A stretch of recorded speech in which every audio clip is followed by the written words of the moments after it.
2 years ago, Grinnell stunned North Polk in overtime. Last year, the Comets rocketed to a 28-0 lead and never looked back. Now the seasons have gone through their cycle. Time has passed, but the Tigers have not forgotten. The disappointment still stings, and so does the desire to make things right. In front of a community who believes, and a second-year head coach on the sideline hungry for more, this is Grinnell versus North Polk in prime time. Hello, everyone. I'm Blake Walker, along with my partner Dan Walker. Craig Seeks running the camera. Welcome to the Tiger Sports Live Stream Network. It is finally football season, Friday Night Lights. Tonight's game is between the 1-0 Grinnell Tigers and the 0-1 North Polk Comets.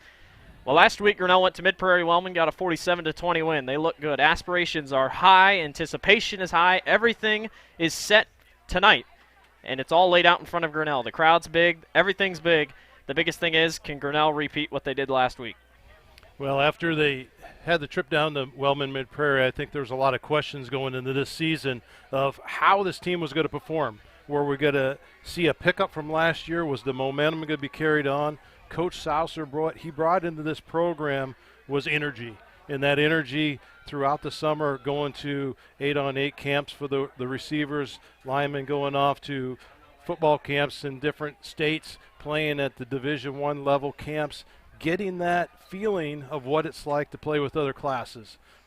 We went to Nebraska, played 8-on-8, did okay. We went down to Indianola, played 8-on-8, and walked away with a title playing against 4A class schools. So that is definitely momentum that has helped this team build, along with the strength program and just team aspect. And I think these coaches are really getting pumped up about what's going to be happening. Let's take a short break here while the national anthem is being played, Blake, and we'll come right back to it.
Alrighty, the national anthem has been sung or has been played, and now we're going to hear a word from our sponsor at Polly's Pizza.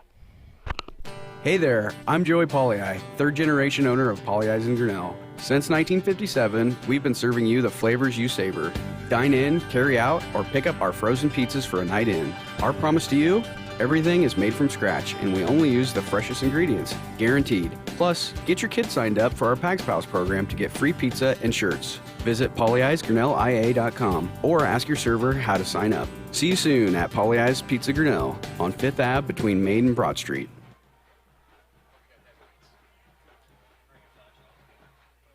The engine makes the power.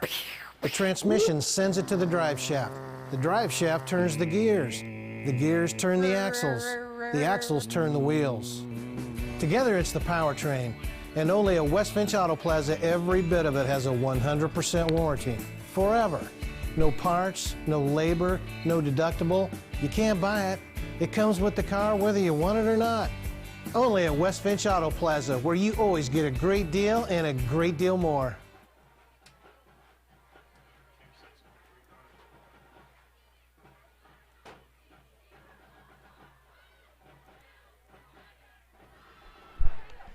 The Tiger Sports live stream is brought to you by Polly's Pizza and West Finch Auto Plaza.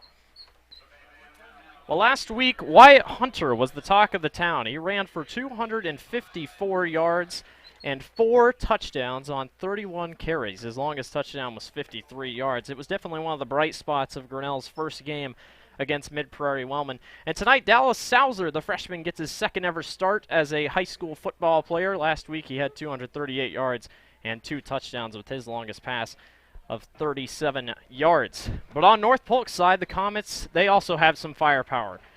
Bryce Aspergren had 180 yards, 2 interceptions, 1 touchdown on 8 completions, 19 passing attempts. But the man that everybody was talking about, Sal Capaldo, 170 yards, 7 receptions, and 1 touchdown. He was the man that Coach Sauser talked about today during Tiger Talk at Polly's. He said he was going to be the #1 problem tonight.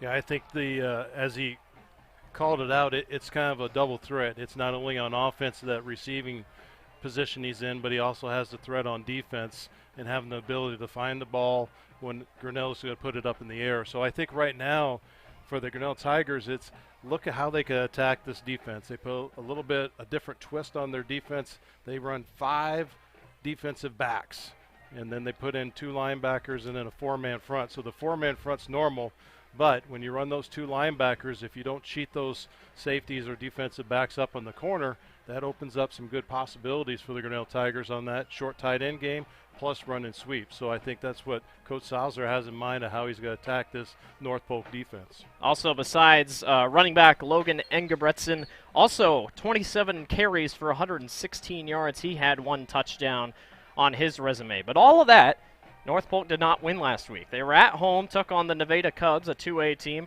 and Nevada got the best of them. A late pick 6 sealed that game. Nevada won 26-15. So there's a lot of questions surrounding both teams tonight. Coach Sauser talked about how he was curious to see how Grinnell would come out. Obviously, the confidence is high, but he said, yesterday's practice was a little off, but, you got to think that Grinnell has a little bit of excitement in the air considering they could start 2-0 for the first time since 2012. Well, right now I think these kids are pumped about how their practices are going. Coach Sauser talked about this morning, just team activities. They do a high five with the kids in the morning. He had 40 football players show up to go do high fives. They go around all the schools. So that excitement level is they're proud about what they're doing, and they're proud about what they're doing out on the field together. As we saw down there in Mid-Prairie, it's not too often. It's been a long time since Grinnell's came to the field with a freshman quarterback. One thing that's in the pocket of Dodge Sauser being the freshman is he has an older brother, which is a junior, Dodge Sauser, on that right-hand tackle side that I don't think anyone's going to get to his brother on his side. And, Dodge Sauser himself, he's being looked at as a Division I recruit. He's pretty incredible coming off that offensive line for blocking technique, run block, pass block. You just can't say enough about him. And when you add in Chase Williams and Cam Stevenson and the rest of them that are sitting in there, I think there's a lot of pluses. Trey Goldman is another one that's sitting in there as a benefit on that offensive line. So all those put together, and we haven't even talked about the backfield. The backfield running power, as you talked earlier about Wyatt Hunter having 245 yards plus last week. Cole Johnson, the sophomore, got a few carries for 21 yards. Yep, the ability to pass. We had touchdowns, couple different touchdown passes thrown. Mateus Durr had a touchdown. Owen Kaufman had a touchdown. Who else? Mateus Durr had a touchdown. And not to mention the defense. 3 interceptions. A.J. Wilkins, Owen Kaufman, and Parker Johnson. Grinnell only had 4 picks all last year. Exactly. So, there's a lot of good things that are going on. And this is definitely all momentum coming into tonight's game. Plus, the ability to put the points up on the boards. That was a big deal. It had a slow start, but I think things are turning around for the Tigers. Speaking of the Tigers, here they come. The orange tops, the white bottoms. 4 flags in hand. The excitement is roaring here tonight. Grinnell with white pants, by the way. So the whole deal with those situations, Grinnell obviously debuted their new orange uniforms. Obviously, that's a new look. But the reason Grinnell's wearing white is because 2 players, notably Dallas Salzer and Owen Kaufman, their legs are so long that the pants do not go over the kneecap, the whole kneecap. The rule is that the knee or the knee pad has to go across the entire kneecap. Because of their height and their length, those 2 players, they didn't fit over. And if they're caught without it, they could be tossed out of the game. Coach Salzer talked about it today with us, and he said, so we're running with the white pants until we get something figured out. But I feel like it's a good new look. The helmets are new. Everything is new with a secondary year head coach. And I think it may be another rebuilding year, but you know what? It's going to be a good rebuilding year. Well, I had a preseason prediction of this team has the capabilities of going 7-2 on the year, and I still, after that first game, we'll see what happens tonight, but I think I'm going to be right in track. That's the way we're going to stay for my predictions for the year. And you never know. We may even catch a down Pella or a down Oski and turn that around to be a better program. It was definitely a great game last week. Grinnell leads all of 3A-7 in every single category. Passing, rushing, defense, everything. Grinnell led 3A-7 in everything. But that could change tonight. There are some big games within the district. Pella goes to Mount Pleasant. Oskaloosa goes to Washington. A good top 15 matchup for both of those games. Newton heads to Boone, which should be a really good game as well.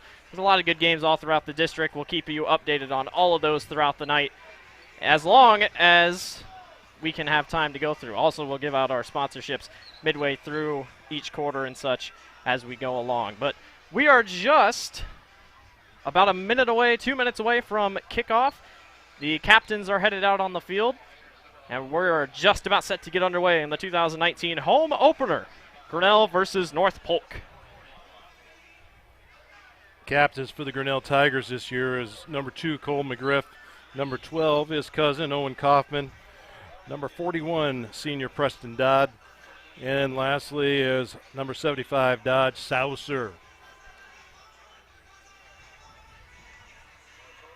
For North Polk, Logan Engebretson, number 78. That is Ryan Bird. And I guess I missed the other ones. Thomas Jones. And then Ryan Fausch. And Ryan Fausch. Those are your captains for the North Polk Comets. Excitement is in the air. The crowd's bigger. They're all hungry. This whole football team is hungry. I will say up front for our North Polk visiting fans, we will do our best not to butcher names as we go through the evening. We will.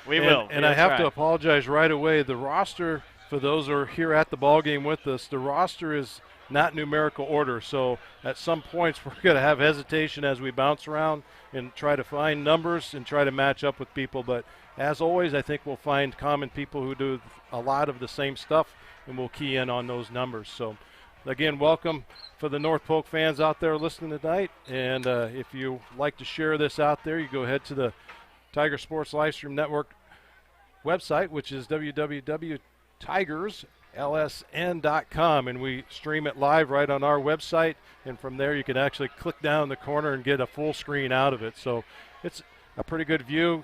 Sometimes you have to click down the bottom and you could change it up to a 1080i so you get a good picture. The sunset is heading down off to the west. Parker Johnson, Cole McGriff sit back ready to receive the kickoff. North Polk will kick, Grinnell will receive. We are ready to go in week 2 here at this Iowa high school football matchup. A 3A versus 3A squad. North Polk, the Comets, taking on the Grinnell Tigers. Jacob Elliott will be kicking off for North Polk. He had 3 kickoffs last week for 115 yards. He didn't have a touchback. He'll try to do that this week. And we are off and running. Cole McGriff gets underneath of it at about the 5-yard line. He'll come near sideline, gets a good block, breaks a few tackles, and here we go. Cole McGriff heads to the sidelines. He gets a good block. No one catching him. On the opening kickoff from a fumble to a touchdown, Grinnell takes the lead. That's an incredible start here for the Grinnell Tigers. Cole McGriff had a beautiful hole that opened that side right up to him as he went to his left side and kind of parted the waters there. As we look back on the field, we have no flags on the field. No flags. Well, Salzer talked about today during the Tiger Talk. We need to start better. I'd say that's a pretty good start, considering last week's opening kickoff. Yeah, that was an excellent question he asked at the Tiger Talk, and it was pretty obvious of all the starts over the past games last year. The starts have not been good, but, again, this is a great start for the Tigers, and I like what I see so far. Handoff side, Cole McGriff lunges. He's in for 2. Grinnell leads 8-0, and we haven't even passed 15 seconds into the ball game. Cole McGriff doing everything early.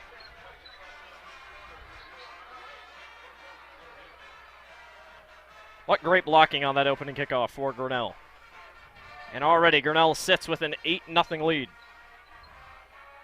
It had to be close to an 82-yard kick caught return. it around the 5. I mean, that was... Oh, is it further back? Yeah, that was probably about a 95-yard return by Cole McGriff. So, shot out of a cannon. Grinnell leads 8-0 over North Polk. Nice quick start to them. And, you know, anytime that as a coach you say you want to receive the ball, that's the best way you want to receive the ball. It saves pressure on that offensive side that they don't have to get out there and start putting stress on them, and it gets everyone in a good motivation. Back to receive for North Polk is Sal Capaldo, and I believe that would be Ryan Fausch. Back to receive. Kyle Dillon kicking off for Grinnell.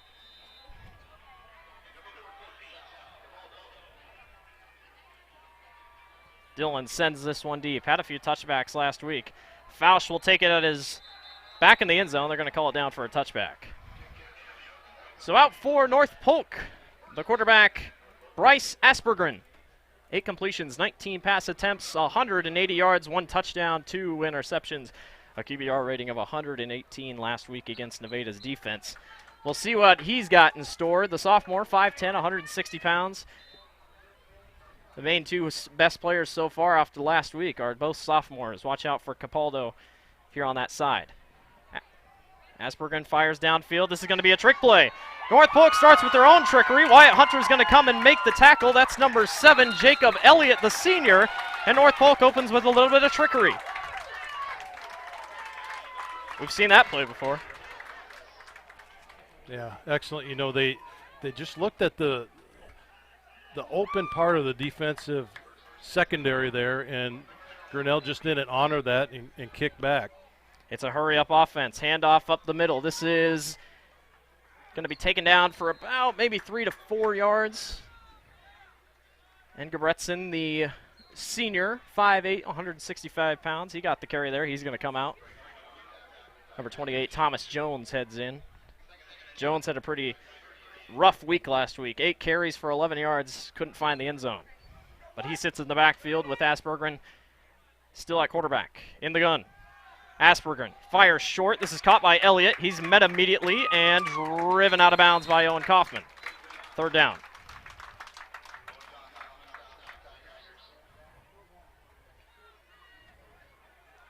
What do we got? 3rd down and about 4. 3rd down and about 5. Jones still the back. Capaldo all the way out left. Look out for him. It's a handoff to Jones. Gets a nice crease up the middle, and I believe he's going to have the first down as Grinnell piles on top. And it is first down, North Polk.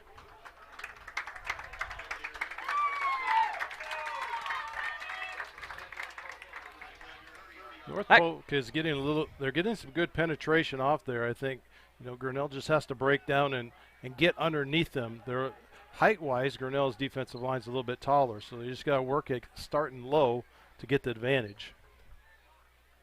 Trevor Mathis over to the left with Jacob Elliott Asperger in the shotgun. He looks downfield, rifles this one up top. This is going to be incomplete, batted down by Parker Johnson. Parker had a nice look on that. He has hands on it, and what was nice about it is he had coverage with Logan Estelle on the backside, so you can actually give up that coverage when you have someone to back you up on the back. So good play there by Parker of taking the stab at it, and he had the coverage with Logan Estelle on the back. Capaldo and Elliott stay wide out left. Jones still in the backfield. They hand it to him. Jones going to be met down immediately. Kyle Dillon and Dow Sauser down there to make the tackle. It's going to be probably a loss of one. Maybe they stay at the line of scrimmage. Third down and 10 upcoming. Yeah, that was an excellent attack by Dodge Sauser. He broke down. Dodge sits in there about 6'3", 6'4", and you have to sit down in your butt and be able to stand that guy up and then play off it. So great job with Dodge and Kyle in that step up. Engebretson in the backfield now behind Aspergren. Aspergren has time. Here comes Dodd off the edge. Aspergren fires downfield. This is going to be incomplete, broken up. I believe that was it A.J. Wilkins? It was A.J. Wilkins with the pass break up, fourth down and 10. I think A.J., and then if it had another tip to it, I think Owen was going to be able to get his hands on that and maybe take a takeaway too. Luke Merring comes in. They're going to put Trevor Mathis and Jacob Elliott out there to the left with Merring out there. They're going to go for it. Engebretson in the backfield. Aspergren with pressure coming off the edge. He's going to run out of time, and Kyle Dillon sacks him to the ground. Excellent penetration by Preston Dodd and Kyle Dillon on that. They never give up, and it's able to have a reset, and that's going to be a Tiger first down going back the other way. Trust in your defense. Grinnell scored 40 straight without giving up a point last week against Mid-Prairie Wellman, and now we get to officially see the offense out, led by freshman quarterback Dallas Sauser. It's the first freshman to start for Grinnell in a long time. They line up that D-line, Owen Kaufman to the right. It's a handoff to Wyatt Hunter going right. Gets a good block. Hunter breaks up into the seam, and he is off to the races. They give chase, never mind, into the end zone. Touchdown, Grinnell.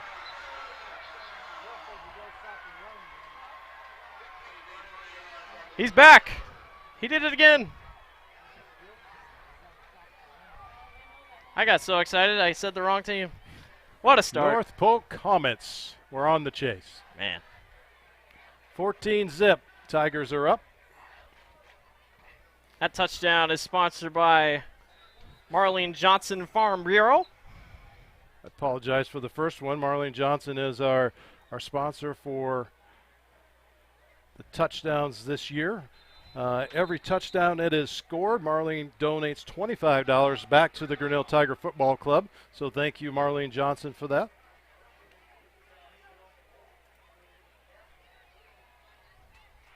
So good to see Wyatt Hunter back where he was. Grinnell called a timeout trying to figure out what play they were going to run. So Kyle Dillon looks like they're going to come on and try to kick it here. Grinnell leads 14-0 over the Comets.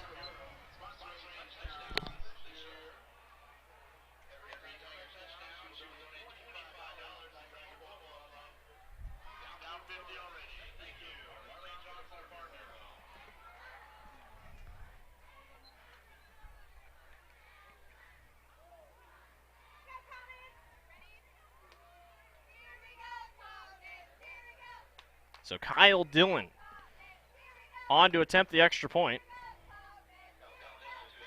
Grinnell had a few kicks blocked last week, but Dillon put 5 of 6 through the uprights when he did get a boot on it. And this one, right down Main Street. 15-0. Grinnell leads over North Polk. We'll take a quick commercial break.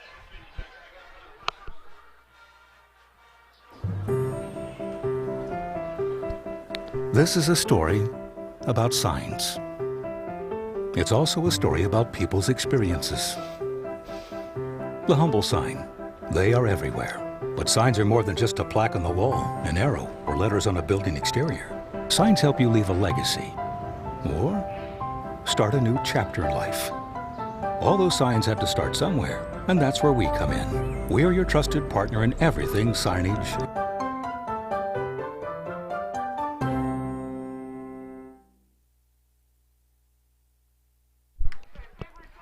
The Tiger Sports Live Stream Network is brought to you by ASI Signs. Thank you to ASI Signs for hopping on the sponsorship this football season. It is early, and Sauser talked about wanting to get an early start. Grinnell's definitely got it. 15-0, a long touchdown run by Wyatt Hunter, and Cole McGriff took back the opening kickoff. Grinnell's off to a really great start. Dillon will send this kickoff deep, and Elliott going to have to run back for it. No chance. Grinnell did give up a big trick play on the first drive, but they were able to recover defensively with Kyle Dillon and Dodge Sauser getting in the backfield to sack Aspergren. Well, we'll see what they can do here. Capaldo never touched the football that drive, so we'll see what North Polk's got up their sleeve here with 8:52 remaining here in the first quarter.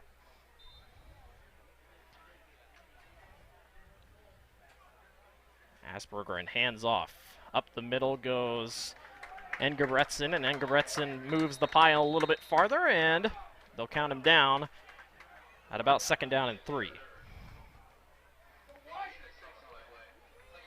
2nd down and 4. It'll be interesting to see how Engebretson responds after his big week last week of 116 yards. The senior looking to repeat. They go right back to him. Gets a lane and is going to be driven to the ground by Wyatt Hunter. He's going to be just short of the marker, about 3rd down and 1.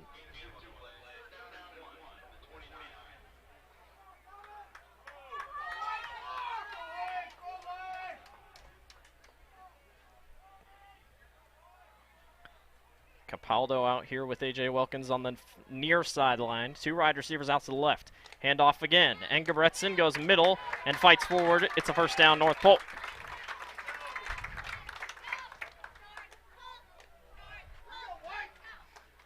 North Polk's getting a good penetration off that line, and I think, Grinnell's going to have to break down and not try to overplay and play top heavy with them if they're going to start to overcome this.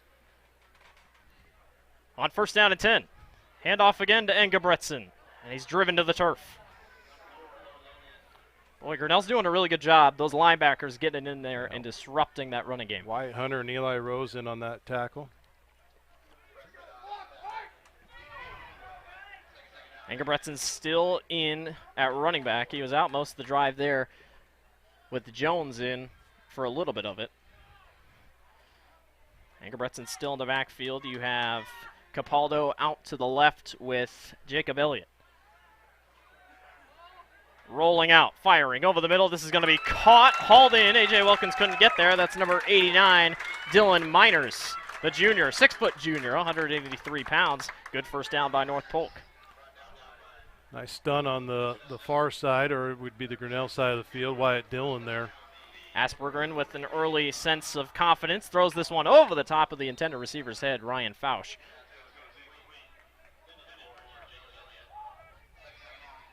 Set him up for 2nd down and 10. It's a beautiful night for football. We're sitting at currently 68 degrees. It was 75 when we got started here, but once that sun got behind the tree line, it's really cooled down. It's a great night for football here on this home opener. It's almost like a nice air conditioner coming in the window. Handoff to Engebretson. Cuts upfield. It is going to be driven down to the turf. Wyatt Hunter hung on to the back of his jersey. Bring up about 3rd down and 4. Ball sits on the 47-yard line of Grinnell. 3 wide receivers to the right. Handoff again, Engebretson. Another good hole. And fights forward to the first down, I believe, and it is. First down, North Polk. Comets are driving.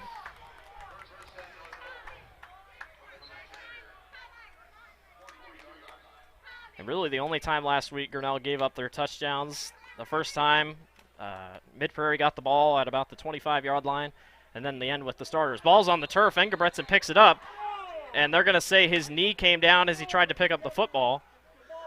That's exactly what happened. This is going to be a second down and long, about second down and probably about 15. Good call by the referee there.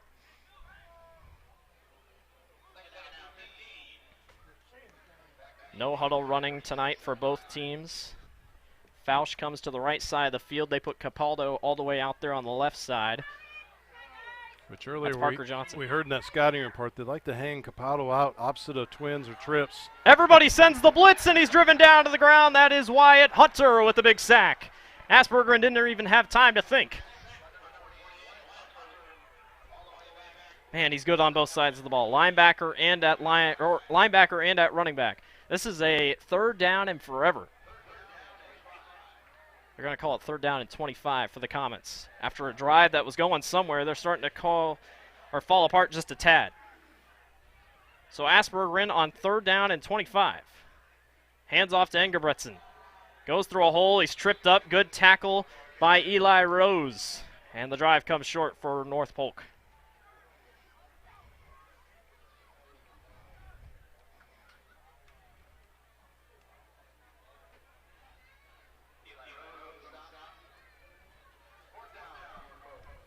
So this will be, can't really see who's the punter right now. High snap, whatever it is. This is going to be Jacob Elliott with the punt. This is a high sailing punt. Everybody's got to get away. Eli Rose comes down with it. And that is where Grinnell will set up at about the 34-yard line in their own territory. So with 4:21 remaining, Grinnell leads 15-0 over North Polk. Hunter and Sauser in the backfield. Owen Kaufman out there to the right with Cole McGriff.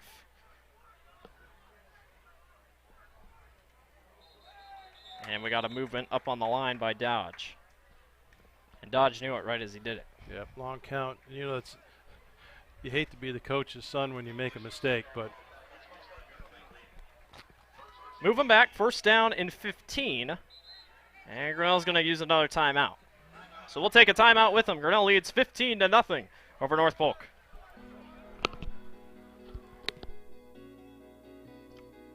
Hey, Grinnell Tigers, Skip Lowe with Brittany Loan Associates, also known as BLA. And I know you're thinking, blah, blah, blah, right? Well, insurance is blah, blah, blah to you, but to us it's music. We'd love to have you come in and tell us about your story. We want to know about what's going on in your life. We want to help you out. We want to make sure you understand your best options. Come to BLA, 615 Horseshoe Drive.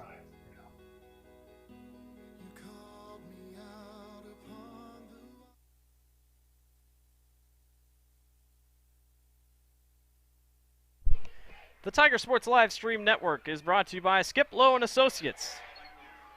Bernie Lowe and Associates. Thank you once again to Bernie Lowe and Associates for sponsoring the Tiger Sports Live Stream Network this football season. 4:21 remaining. Grinnell coming off a timeout. They lead over North Polk 15-0. And after the false start, Grinnell sits at a first down and 15 from about the 27-yard line. Sauser on first. Handoff going right to Wyatt Hunter. Hunter gets a good block and is going to be driven down to the turf.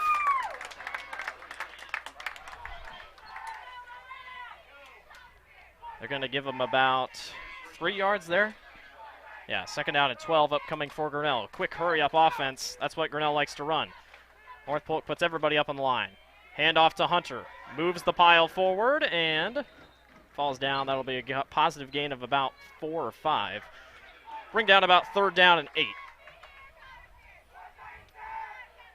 That line over there on that right-hand side is just doing an excellent job of driving off. And it starts all right down there with the center of Max Lovell. Sauser in the shotgun, and we got a No jump. No jump. Grinnell thought there was a jump. 3rd down and 9. Man in motion here to the right. Sauser looking. Has to roll out with pressure coming. Moving traffic downfield. He fires downfield. This is going to be incomplete. Almost picked off by Jacob Elliott. I give Sauser credit for trying to direct traffic. He just went over the top of Wilkins' hands, and that'll bring up a 4th down and 9. A little bit of a mobile move by Dallas. Dallas had enough poise out there to start giving directions. I don't know if his momentum just carried that ball a little bit further than where he was thinking it was going to be going to.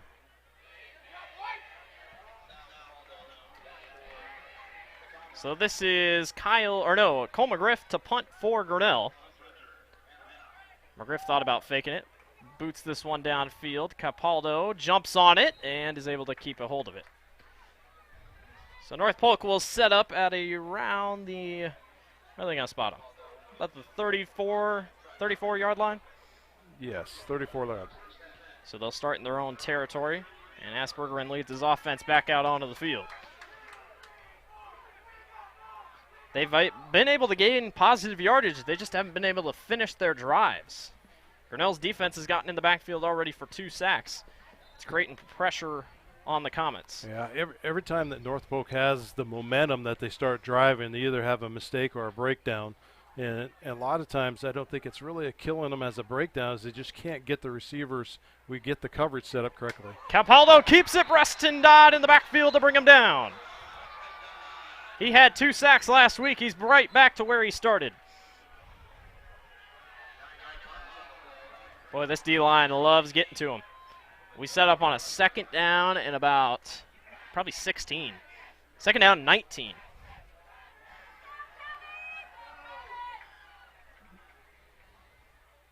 Thomas Jones in the backfield now.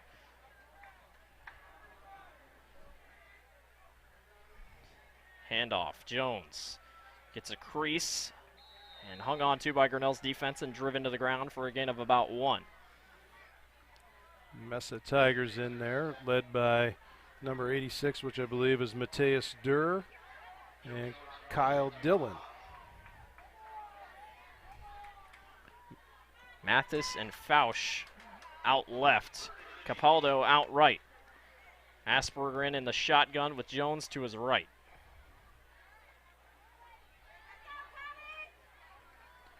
Third down and a long way. 3rd down and 18. Aspergerin checks down short to Jones. Wyatt Hunter easily makes the tackle, and it might be even a tackle for loss. It is. And Grinnell comes up with a big stop on 3rd down.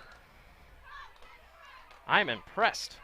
I am too. You know, the open field tackling by the Grinnell Tigers compared to 1 year ago is 100% improvement. Having the ability to attack the ball and make that drop is just incredible. Jacob Elliott will be back to punt this one away. It is Cole McGriff and Parker Johnson back to receive. Elliott's a high boot. Grinnell's got to make sure to get out of the way. It bounces, and North Polk will hop on top of it at about the 31-yard line in Grinnell territory. So that is where the Tigers will set up with 1:09 remaining here in the first quarter.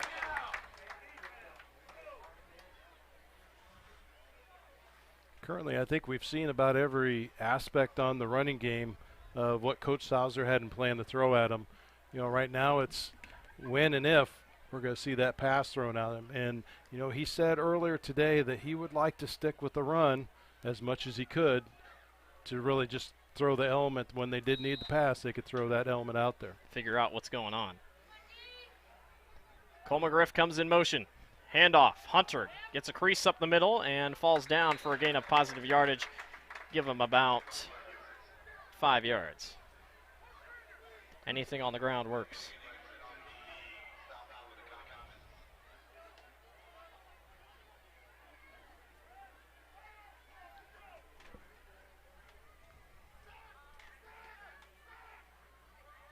Adjustments from the sideline coming in for Grinnell.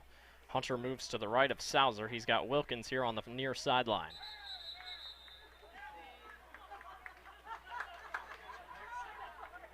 False start on Max Lovell.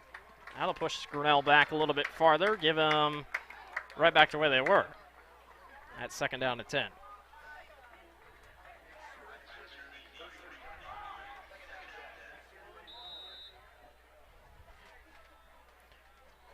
It's Kaufman, I believe Johnson, and Cole out there to the right. Handoff, and Hunter is met immediately. Dodge trying to get some communication across from his line, trying to figure out where the hole was supposed to be there. It didn't work no matter what it was. We get a 3rd down and 10 still. Wyatt did get back to the line of scrimmage. I mean, besides that opening run for Wyatt Hunter, Grinnell's offense has been pretty stagnant.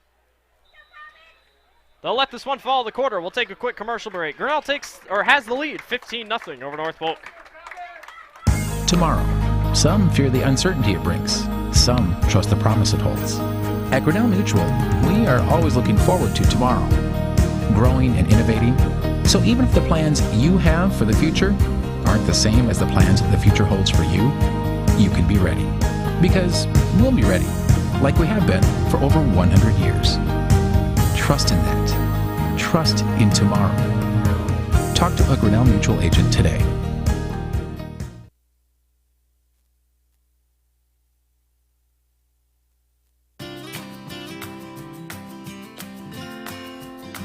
Strength, stability, service. At Farm Bureau Financial Services, you can count on all three. And you can count on me, Marlene Johnson, your local Farm Bureau agent in Grinnell. I'll help make sure you have the coverage you need and the discounts you deserve. Call me today and see how I can help protect your family, cars, home, and future. It's your future. Let's protect it.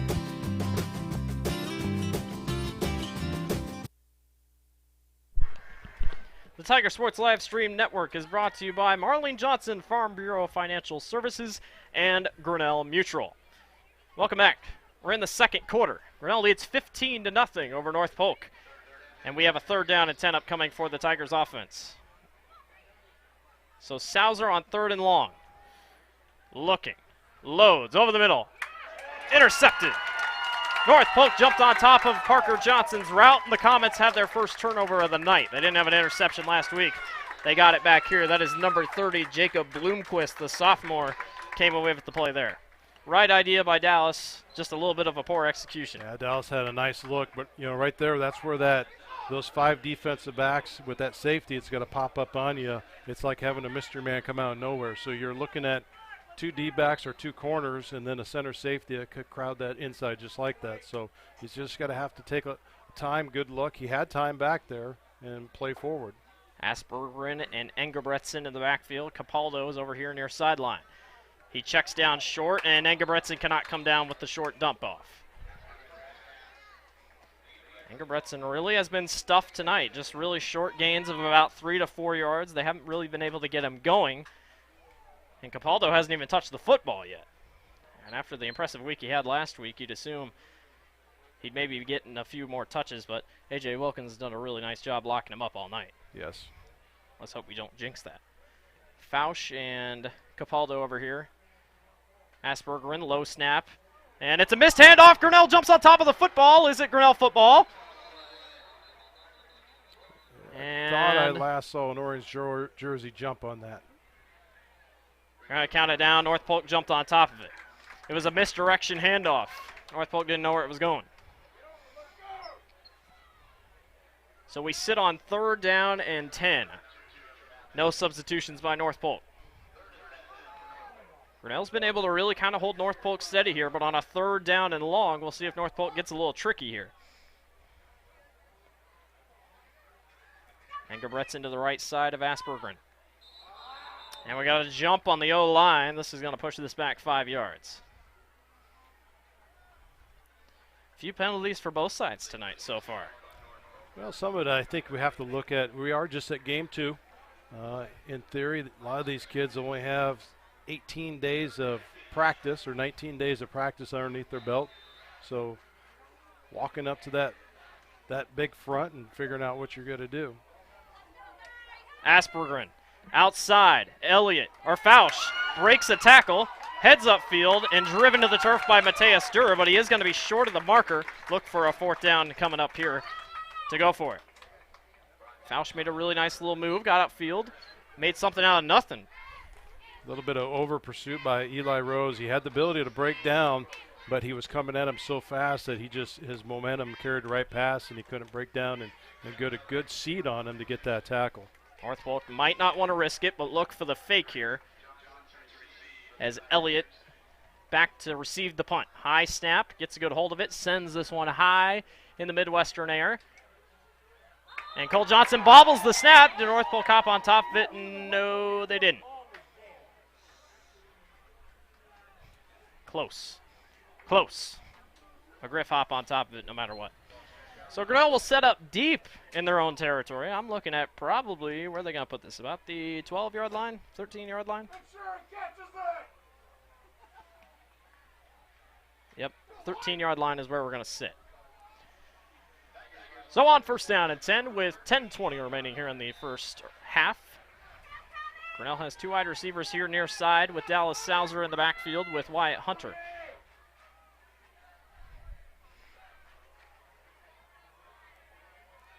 On first, Sauser looking far side, incomplete. It's almost picked off again. Sauser threw that thing, I think, before he was even looking at it. I don't know if there's a little miscommunication out there with AJ. He kind of patted his head. It's almost like it should have been a curl to come back, and he just kept going. Hunter has still been the only running back in for Grinnell tonight, for good reason. McGriff in motion. Handoff middle. Hunter puts down to the turf. Gain of about 2 or 3. And that'll bring up third down. So after a hot start by Grinnell, scoring 2 touchdowns in the first 10 minutes, both teams have kind of slowed down, especially Grinnell's offense. Grinnell returned the opening kickoff, and then a 63-yard touchdown run by Wyatt Hunter. Johnson in motion this time. Sauser. Pressure coming. Sauser rolling. Fires downfield, and this should be a pass interference, but they're not going to call it there. Out of bounds, incomplete. Grinnell comes up short on fourth down. North Polk read that screenplay all the way. They had really good pursuit in the backfield. Anytime you get penetration pass, that means someone broke down or they had a blitz, and we just didn't pick it up. And once you're on the scramble and you're back in your side of the field, it really puts you in a position. Capaldo's back to receive. McGriff makes a great grab as that thing was high bunted. Capaldo just lets it go, and Grinnell's going to get a nice little bounce all the way to the 39-yard line of North Polk. That is where they will set up. Boy, Cole McGriff made a great grab. That was almost really bad. Yeah, that was a little bit on the high side for snap. So, shout out to the crowd tonight. An absolutely incredible crowd here at TT Cranning. Student sections packed. Fans have all filed in. Great atmosphere here tonight for Grinnell's first home game of the season. They get 5 of them this year. Only had 4 last year. Get to come here 4 more times if you're watching at home. We do appreciate you watching at home if you are. Looks like there's going to be a 10-yard penalty. I don't know if that was a personal foul. I don't know. I never saw that. So this pushes it back to first down and 10 still, but it's at the 24-yard line.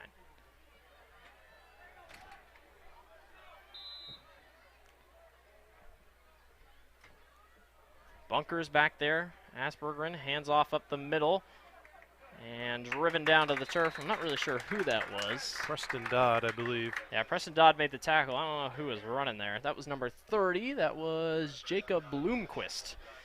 So they're really dipping into their bag of tricks here for the running back play. Bloomquist still in with Bunkers to the left. Capaldo's all the way out right. Aspergren to Bloomquist. The lane's clogged, but Bloomquist breaks free and might be just short of the marker. We'll get about a third down. Or no, they're going to call it a first down. Harder to see from here. First down and 10, North Polk.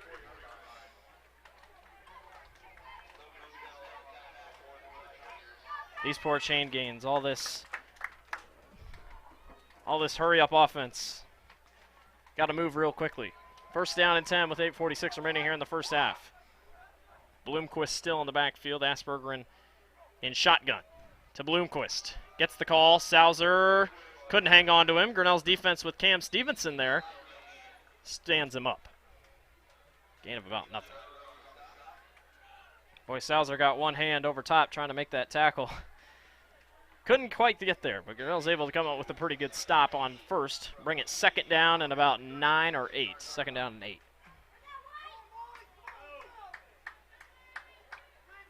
Stevenson, Dodd, Goldman, and Salzer all up on that front line for defense for Grinnell. Bloomquist again.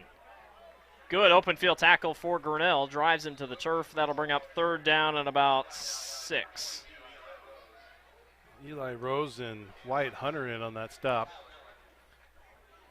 I was a little bit worried the way it parted out. They took a good lane and just our defensive line went to the sides, but the linebackers did a great job of filling that gap right up in there. Try to get the defense to jump. Asperger looks to the sideline. Bloomquist still in at running back. Capaldo and Fausch out to the right for North Polk. Asperger to Bloomquist. Sits in the hole, drives forward. There is nothing going there. Stood up, fourth down and about 6, I think. Fourth down and 7. Good stop by Grinnell's defense. We'll see what North Polk does here. They're going to send on the punting unit. And this will be Jacob Elliott out to punt again. Great job by that defensive line, and they got backed up very well by the linebackers. That wasn't going to let that penetration go across that 2-foot mark on the line. Elliott, high boot. Johnson gets underneath of it, is able to hang on. Johnson's headed to the far sideline, has a few blocks, and scampers out of bounds. Boy, North Polk just, that wasn't a block that you saw. That was 2 North Polk players that just completely ran into each other. But they get right up after the hard hit. And Grinnell will set up at about the 47-yard line from their own territory. It's kind of funny. We heard the North Polk crowd go, ooh, and I don't know if they realized it was their own players going head-to-head. Hunter in at running back. Mateus Durr, the tight end, hasn't gotten a touch tonight. I expect him to get there soon. As they're trying to figure out where this ball placement is. There we go. They got it figured out. So on first down, Salzer to Hunter. Pushes up the middle, and the pile jumps on top of him, give him about 2 or 3 yards for a positive gain. You know, you had to think every one of Wyatt Hunter's runs weren't all going to be C's parting 60-yard bombs, but you know what he can do on the ground is very special. Yeah, the ability to actually drop his shoulder and just have brute strength on his short burst runs is a definite plus for us. Salzer outside to Cole McGriff, and he drops the ball. That's going to be an incomplete pass. He was already looking upfield before he was ready to catch that one. Brings up third down in about 8.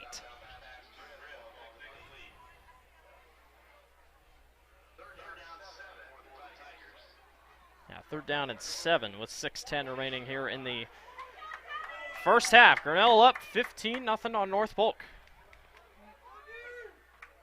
On third, Salzer with the fake. Throwing short to Mateus Durr, incomplete, couldn't hang on, just a little bit behind him. And Grinnell comes up short on third. Got to connect these passes. Yeah, we have to do a better job of turning our heads and bringing the ball into the hands.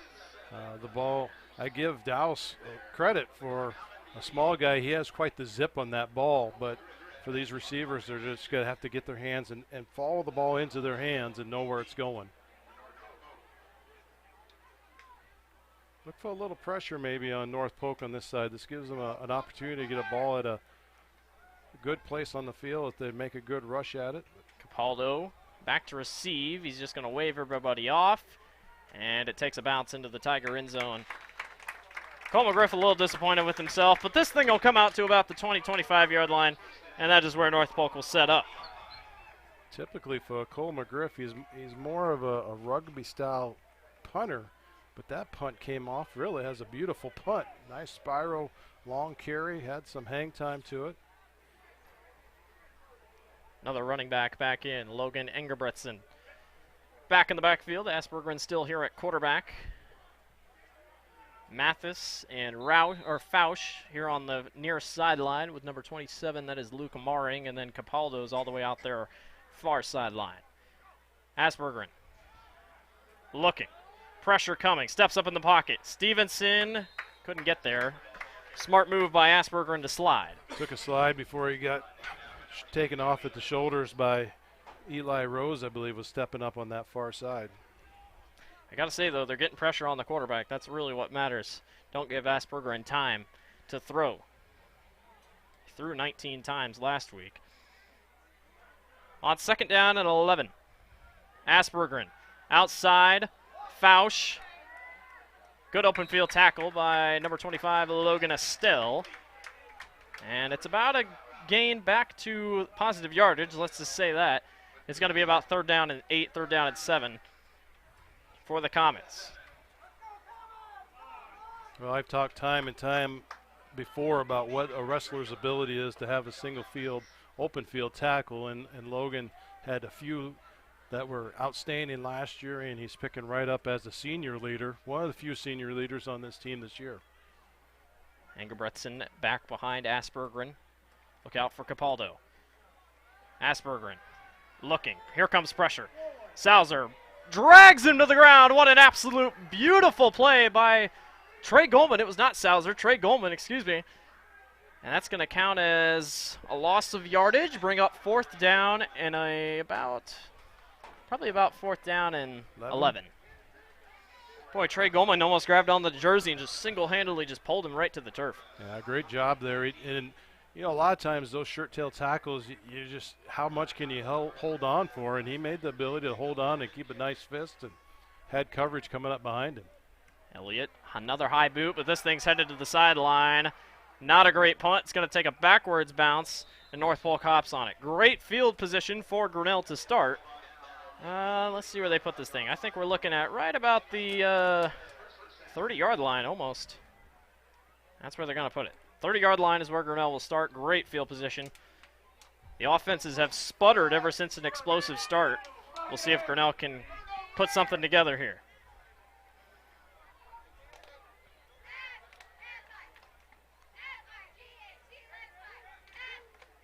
Hunter in the backfield behind Salzer on 1st down and 10 from the 35-yard line.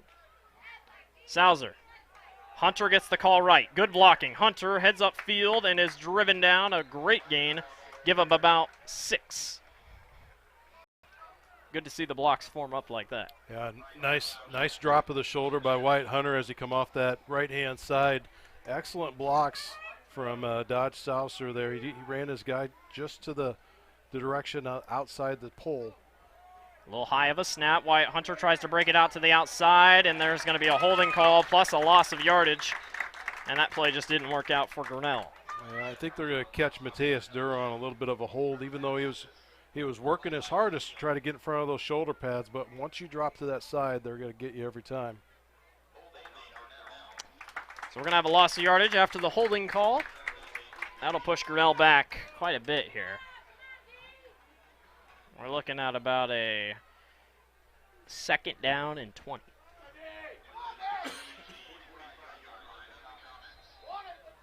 Missed opportunity here for Grinnell if they don't come up with anything, considering they are sitting in North Polk territory. Probably expect a run just to get them a little bit more in play here.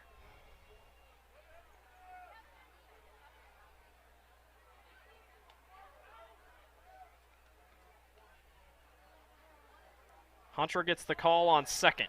Heads near side and is tripped up. Gain of about 2 or 3. Make it 3rd down and about 17. 3rd down at 16, excuse me. Had a nice pulling guard kicking out that right-hand side. They just couldn't make it to the hole that he needed to be getting into. Kyle Dillon comes in for Cole McGriff. A.J. Wilkins all the way there on the far sideline. This is Owen Kaufman here on near sideline.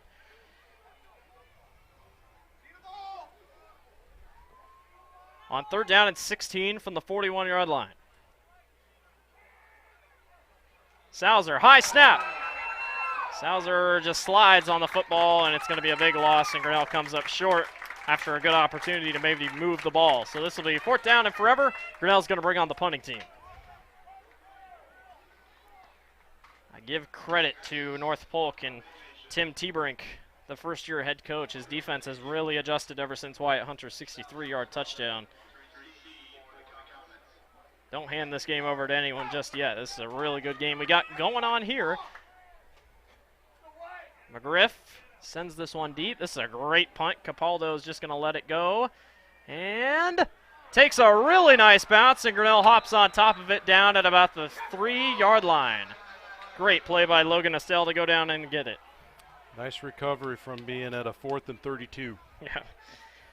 That's a good positive. Let's just say that. Take what you get.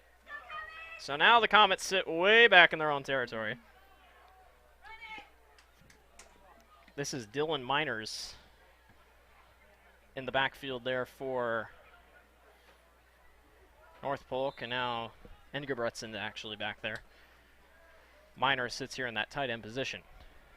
On first, Engebretson tries to fight forward and is pushed down. Are they actually going to lose a yard here? Looks like they gave Mark at the line of scrimmage. Just no gonna gain, give it to him. or maybe 1. Let's say it's back to just the line of scrimmage. Talk about opportunities. Grinnell's got a chance here to get at least a safety or something. Yeah, they're going to keep him right at the line of scrimmage. With 1:27 remaining, North Polk might be just waiting to get this thing to halftime. Yeah, they are. They are, in fact, taking their time here. 11 seconds left on the play clock here. Engebretson in the backfield. Hand off to him again, and he is going to get up the middle for a little bit of breathing room. Good job by Grinnell to come in and make the tackle, and this will be 3rd down. And Trey Goldman is injured down in the end zone. Looks like Cam Stevenson on the stop.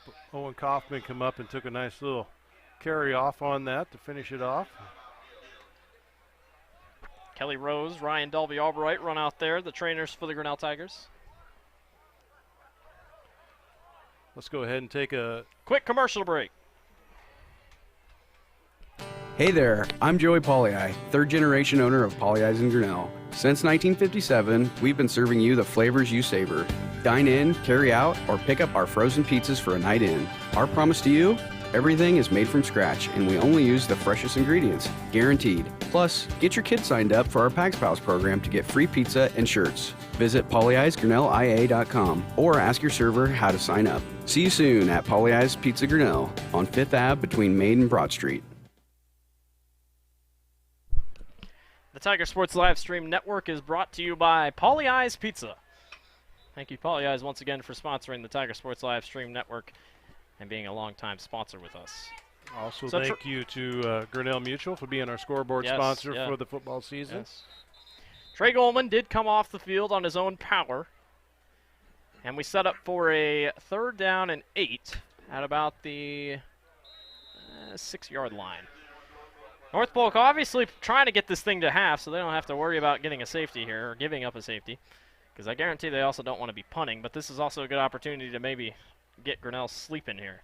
On 3rd down and 8. Aspergren, hand off to Engebretson. Engebretson breaks outside. Logan Estelle comes down and makes the tackle with Mateus Durr. And Grinnell's going to call a timeout and see if they can maybe go after this punt.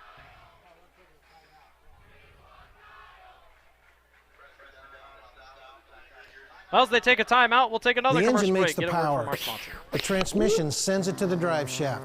The drive shaft turns the gears. The gears turn the axles. The axles turn the wheels. Together it's the powertrain. And only at West Finch Auto Plaza, every bit of it has a 100% warranty. Forever. No parts, no labor, no deductible. You can't buy it. It comes with the car whether you want it or not. Only at West Finch Auto Plaza, where you always get a great deal and a great deal more.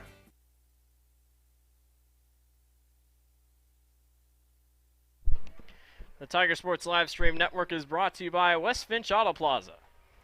Thank you once again to West Finch Auto Plaza for sponsoring the Tiger Sports Live Stream Network as a new sponsor this football season. Glad to have them on board. So we have a 4th down and 3. And this will be Jacob Elliott to punt. Cole McGriff and Parker Johnson back to receive. I think Grinnell's not really wanting to go after this. They're just seeing if they can get some good field position here. Good snap. Elliott sends this one high in the air, and Cole Johnson's going to call, or not Cole Johnson, Cole McGriff's going to call for a fair catch Smartly, Grinnell will set up at about the 45-yard line of North Polk, and they'll have chances to go to the end zone here. But you got to think they might try something.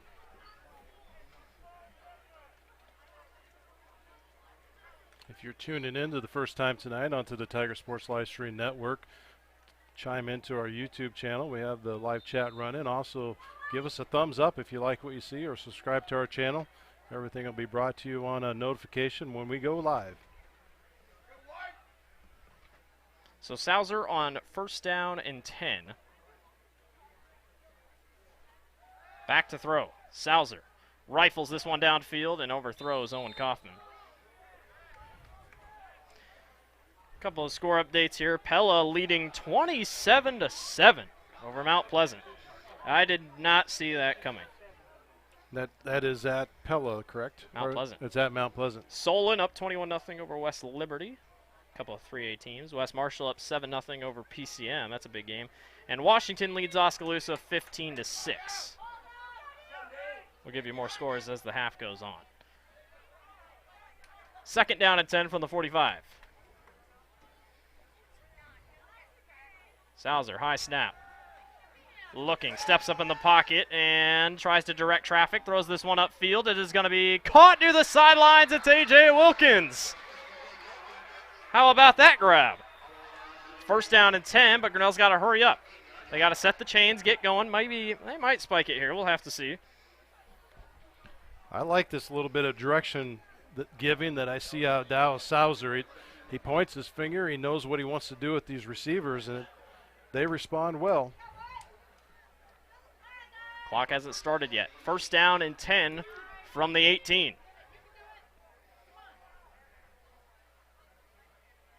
Sauser scanning, firing, end zone. Picked, no, dropped. Wow, we caught a break there. Jacob Bloomquist couldn't hang on to it. You know, if you watch this defense form, they sit back in pockets and they almost sit in lines that you don't see him as that quarterback. And as soon as that quarterback drops and starts to roll his arm back, they'll pop out of that line and just start to fill in the holes side to side on the field. And I think that's the hardest thing for Dallas to be looking at. Set him up on 2nd down and 10 with 17 seconds remaining. Trips left.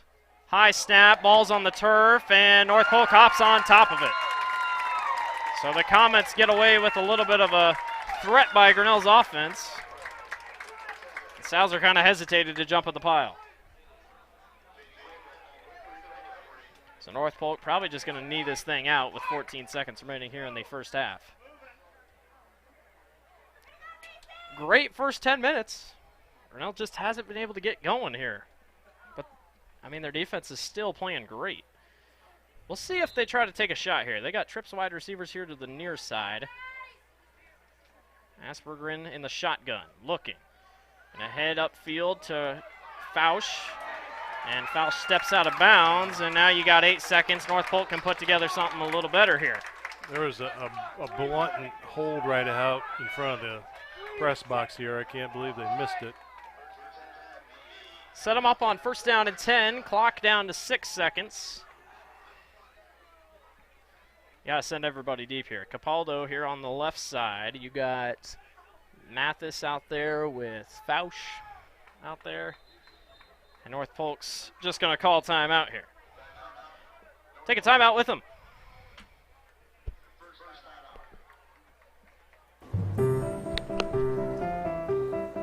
This is a story about signs. It's also a story about people's experiences. The humble sign. They are everywhere. But signs are more than just a plaque on the wall, an arrow, or letters on a building exterior. Signs help you leave a legacy or start a new chapter in life. All those signs have to start somewhere, and that's where we come in. We're your trusted partner in everything signage.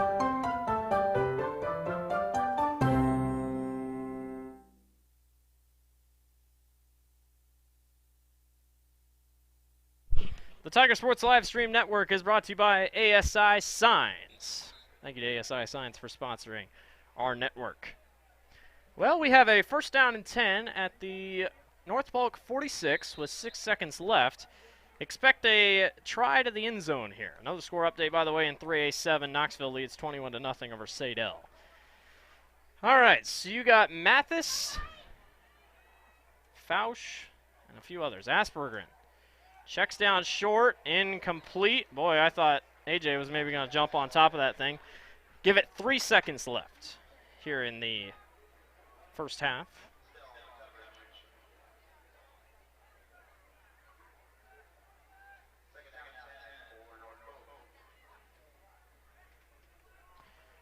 Should be the last play of the half right upcoming. Newton up 6-0 over Boone at the half. All right, here we go. Second down and 10 from the 46. Aspergren just going to hand off to Engebretson. He gets a good lane, and Grinnell's able to wrap him down. All right, we are through one half. Grinnell with an explosive start, but the gas has kind of slowed down here in the second quarter. Nonetheless, Grinnell leads 15-0 over North Polk. We'll be back for the second half of action.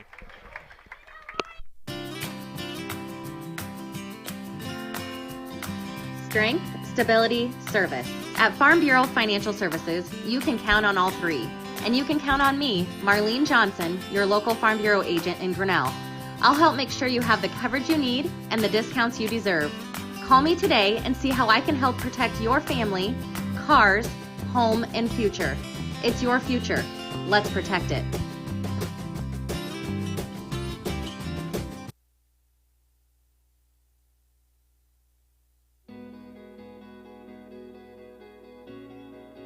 Hey everybody, Skip Lowe with Burning Loan Associates. You know, I've figured out in my life that insurance can be complicated. It can be cumbersome and also be frightening. We want to try to take away any of those fears that you have, any questions that you have. Please come to us. We want to help you out. Burning Loan Associates, 615 Horseshoe Drive, Grinnell, Iowa.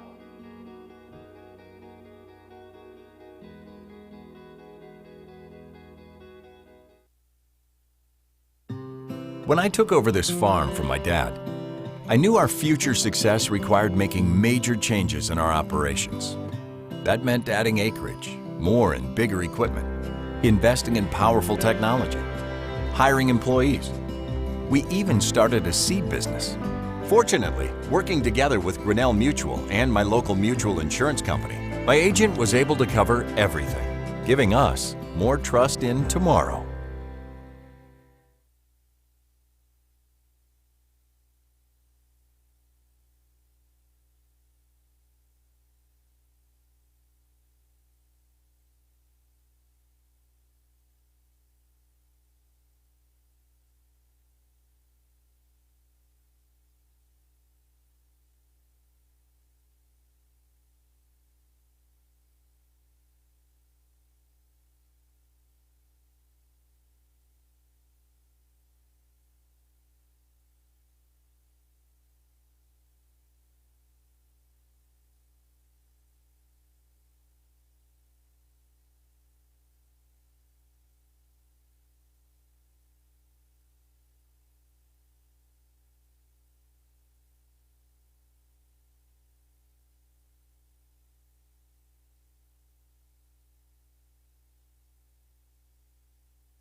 Hey there, I'm Joey Polly, third generation owner of Polly in Grinnell. Since 1957, we've been serving you the flavors you savor. Dine in, carry out, or pick up our frozen pizzas for a night in. Our promise to you? Everything is made from scratch, and we only use the freshest ingredients, guaranteed. Plus, get your kids signed up for our Pags Pals program to get free pizza and shirts. Visit pollyeysgrinnellia.com or ask your server how to sign up. See you soon at Polly's Pizza Grinnell on 5th Ave between Main and Broad Street. The engine makes the power. The transmission sends it to the drive shaft. The drive shaft turns the gears. The gears turn the axles. The axles turn the wheels. Together it's the powertrain. And only at West Finch Auto Plaza, every bit of it has a 100% warranty. Forever. No parts, no labor, no deductible. You can't buy it. It comes with the car whether you want it or not. Only at West Finch Auto Plaza, where you always get a great deal and a great deal more.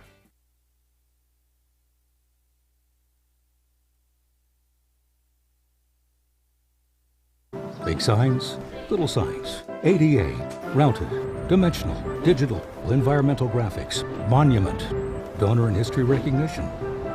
We do them all. And more importantly, we work with you to understand what is best for your location, budget, brand, and building code. You don't need to be an expert in design, wayfinding, zoning, materials, installation, or ADA compliance. We'll be your trusted partner throughout.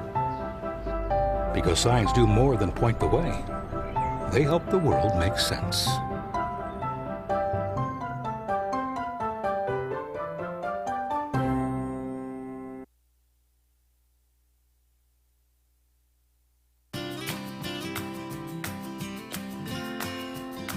Strength, stability, service. At Farm Bureau Financial Services, you can count on all three. And you can count on me, Marlene Johnson, your local Farm Bureau agent in Grinnell. I'll help make sure you have the coverage you need and the discounts you deserve. Call me today and see how I can help protect your family, cars, home, and future. It's your future. Let's protect it.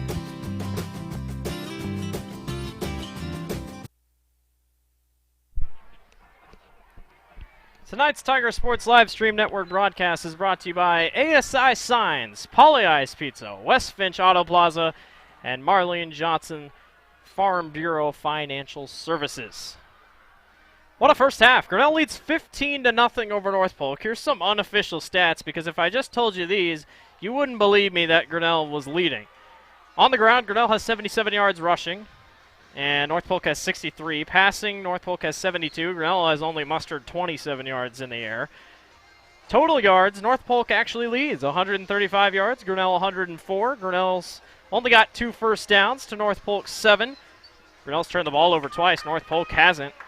North Polk has 2 penalties, Grinnell with 3. So, you know, you take a look at the game so far, Grinnell probably shouldn't be leading, but thanks to an explosive first quarter, or first 10 minutes, I should say, Grinnell finds themselves leading, but I don't think we're comfortable just yet. I don't think so. You know, for a coach to go into the locker room, you can't base the game off of 2 big plays. But on the other side, as a coach going in the locker room, you got to be thankful for 2 big plays that have us in this ball game, and not only have us 2 touchdowns up, but with that 2-point conversion, it puts us in the leverage that if they go for, they're going to have to go for it, and it's not going to be a 7-7 ball game to make them just have 2 touchdowns plus their point after. So North Polk is going to have to work for it in the second half, be at a point where they lower their mistakes of offsides, jumping, you know, other penalties we haven't really seen as being hurting North Polk or even Grinnell for that side. But the ability for the Grinnell Tigers, they got to figure out to catch the ball. You know, we can't be having this stuff come out to the flats and dropping, you know, a catch here to catch there. They got to be able to turn, put their head, their eyes, bring it to their hands and catch the ball and turn upfield. I believe it was Parker Johnson had a catch on right before we ended. That was a nice follow-up there. A couple turnouts on the other side here, but we have to make it over those mistakes. We have to be able to throw the ball and compromise and get the ball to the right places and be able to overcome this 5-man defensive back, cornerback situation that North Polk's throwing at us. To open the game, Cole McGriff started the opening kickoff and took it to the crib. It was a 90-plus yard kickoff return. Grinnell went to 4-2 and got it, took an 8-0 lead. Then Wyatt Hunter on his first run of the night. Started right where he left off. A 63-yard touchdown run. He's been the only runner tonight for Grinnell.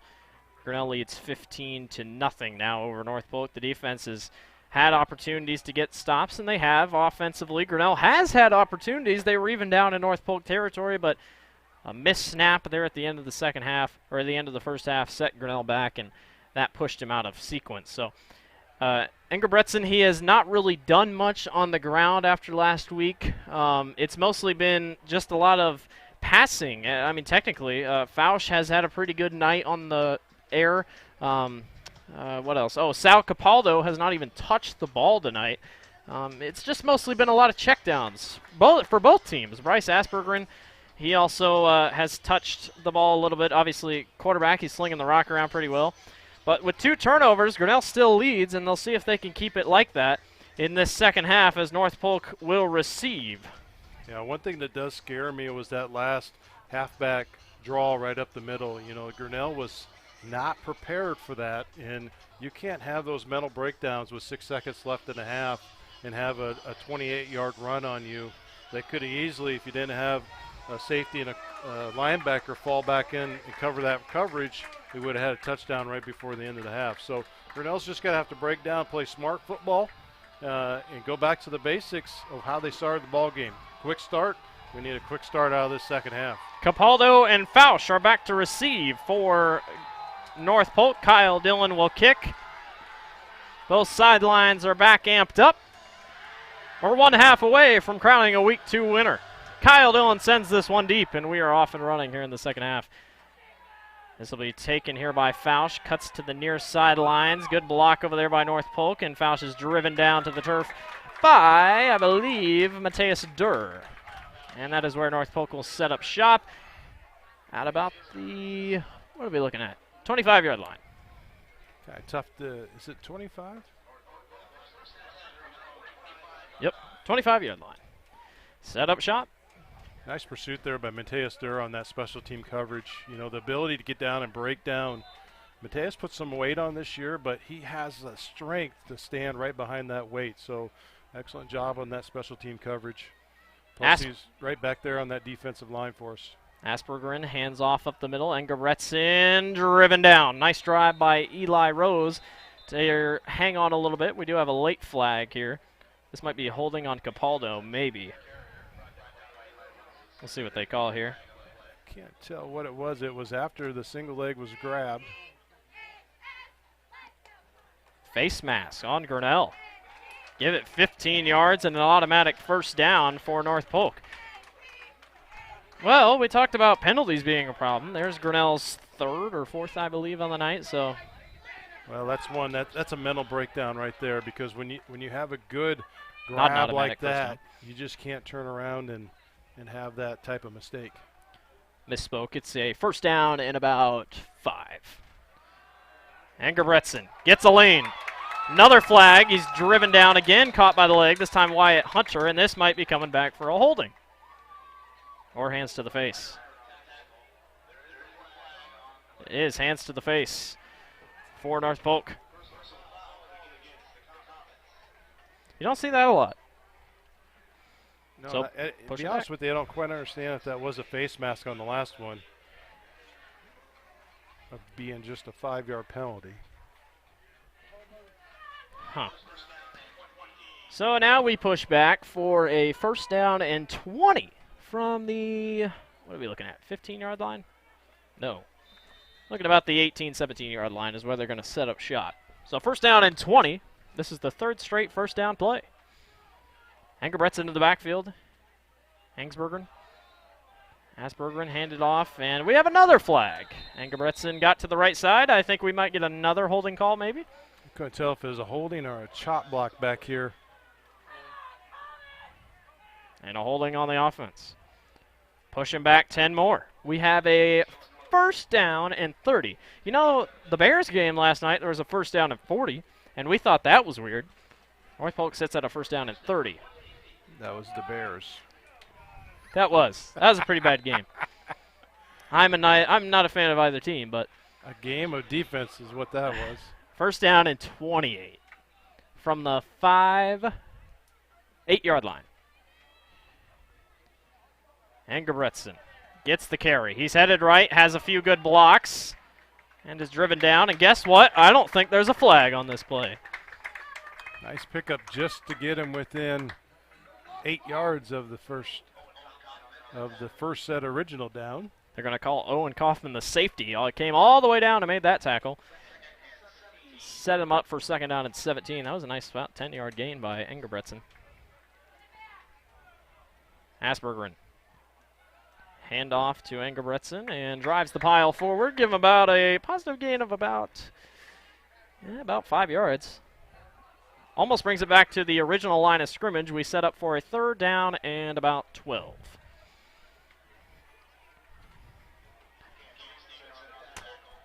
Three wide receiver look. Fausch, Maring, and then Trevor Mathis. All set up here on the left side. Engebretson in the backfield on 3rd down and a long. Aspergren looking, fires down over the middle. This is going to be incomplete. Wyatt Hunter, the linebacker, stuck his hand out there to bat it down. 4th down upcoming for the Comets. Good play by Wyatt Hunter to be heads up. You know, a lot of times we teach those linebackers always keep your eyes on your wide receiver you're covering, but he had the ability. He was watching upfield, and sometimes you get the ability. You see what that wide receiver's looking at, and you can tell that ball's being projected in there. So great job of getting his hand up. Elliott back to punt. Johnson and McGriff wait. That's a great punt. Johnson going to run up for it. Makes the grab and heads to the far sideline. Actually got a bit of yardage there, and that's going to go out of bounds. Grinnell sets up in North Polk territory here to start this drive, first drive of the second half. Well, considering they've only gotten 2 first downs all night, Grinnell has to get going. The offense has just been stagnant. If they get the offense going, I'd say we have a pretty complete team here tonight, since the defense has been absolutely phenomenal. But we'll see if Salzer has anything up going here. He has been able to direct traffic a little bit. He moves Wyatt Hunter in motion to the left on 1st down and 10. Here comes McGriff. Handoff middle. Hunter is able to trip forward, give him a positive gain of about 2 yards, bring up 2nd down and 8. Let's just say North Polk's D-line is better than Mid-Prairie's D-line. A little bit more aggressive. It is, yeah, it is. Yeah. They have the ability to play off the blocks. I like how they play. They do a good job. They crowd it right now. They're setting up with a 5-man front stunt. Hunter gets the call going right. Got a good block. Wyatt Hunter breaks a few tackles, and he's going to be driven down at about the 12-yard line. There's a flag all the way back here, though, Like and this thing's going to be coming back. Hold on that far right-hand side line.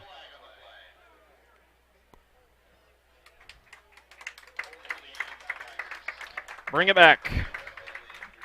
That was his best run of the half, or since that opening touchdown. And obviously you got to think maybe that happened because of the holding. So once again, Grinnell moves back. Penalties and just minor mistakes killing both teams tonight. This puts Grinnell all the way back on their own 45-yard line. Set them up long on 2nd down and 20. Hunter still the only back tonight for Grinnell. We haven't seen any others. It's a fake handoff, throwing slant route to A.J. Wilkins. Nice grab upfield. That'll be a gain of about 8.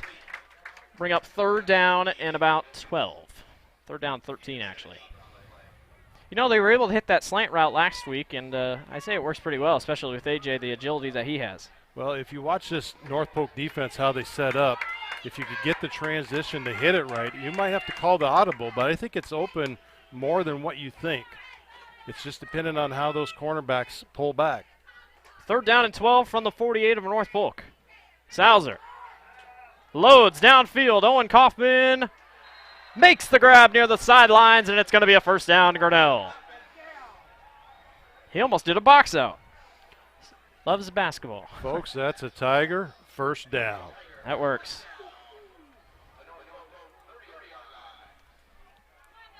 Move the chains. 1st down and 10. It's Salzer's 3rd complete pass of the night. Wyatt Hunter heads left and gets stood up immediately. Might even be a loss. Bring up second down and come on, Mr. Chain Guy. Let's see. Are we moving here? Nope. No gain. Second down and 10. Or second down 9. Wilkins all the way here out left. Move them up on second down.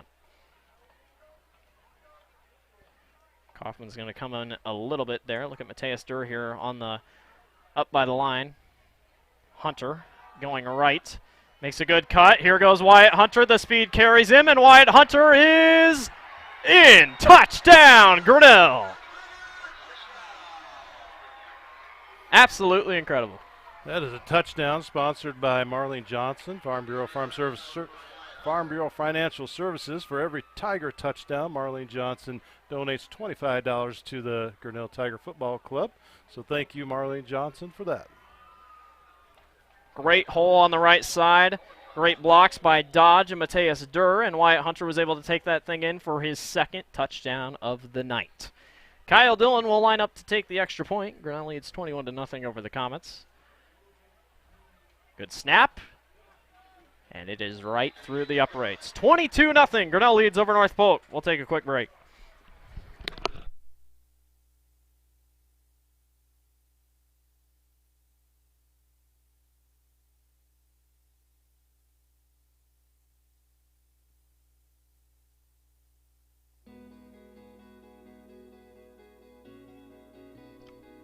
Hey, Grinnell Tigers, Skip Lowe with Grinnell and Associates, also known as BLA. And I know you're thinking, blah, blah, blah, right? Well, insurance is blah, blah, blah to you, but to us it's music. We'd love to have you come in and tell us about your story. We want to know about what's going on in your life. We want to help you out. We want to make sure you understand your best options. Come to BLA, 615 Horseshoe Drive.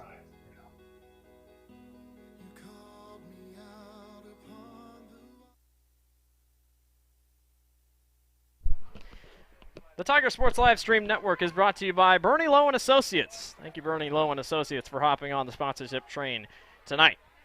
The offense moved like a train in that last drive. Wyatt Hunter was able to take it to the end zone on a long run. Grinnell leads 22-0 over the Comets of North Polk. I tell you what, this momentum, it gets the energy going in the crowd. You see that Tiger crowd going as Kyle Dillon cracks this one all the way down to right at the 1 yard line. Elliott's not able to take it out, and Grinnell's defense will come back out. I definitely feel a little bit better now with a 22-point lead. We'll see if Grinnell's defense can continue the success they've had so far tonight. The last 4 plays, you started to see the execution setting up as they hit that right side of Dodge Souser. You know, some of the magic that went into that play. Mateus Durr come on as that lead block, and I don't think they really knew which way they wanted to go with it. He kicked out the end, and they sailed off the linebacker, and then they peeled right up the field. Hangebretson gets the carry going middle, has a little nice hole, and drops to the turf. Few score updates around 3A. Xavier, the number 2 ranked team in 3A, struggling with Decorah in the third quarter. They trail 14-7. Pell up 34-20 over Mount Pleasant at half. West Liberty down 28-0 against Solon. Tigers got away with a close one. Cam Stevenson hand kind of rubbed right across the face mask there. Aspergerin checks down short. This is going to be caught by Fausch. Fausch is able to get upfield and driven down. How many tackles tonight has Grinnell had where they've been able to grab the jersey and just not let go? I'll tell you what, Owen Kaufman, he put the old arm grab on that kid and, you know, drug him to the ground and actually just give him enough time that they could allow him to catch back up. Give him a first down, though. Aspergerin outside to Fausch. And Fausch gets upfield, another first down. Here goes North Polk. Another score update. How about this? 42-12. Washington leads over Oskaloosa at halftime. Those are numbers I like to hear, which we talked about earlier in the preseason about what the ability of Washington been down a couple of years, and now they're coming back at them.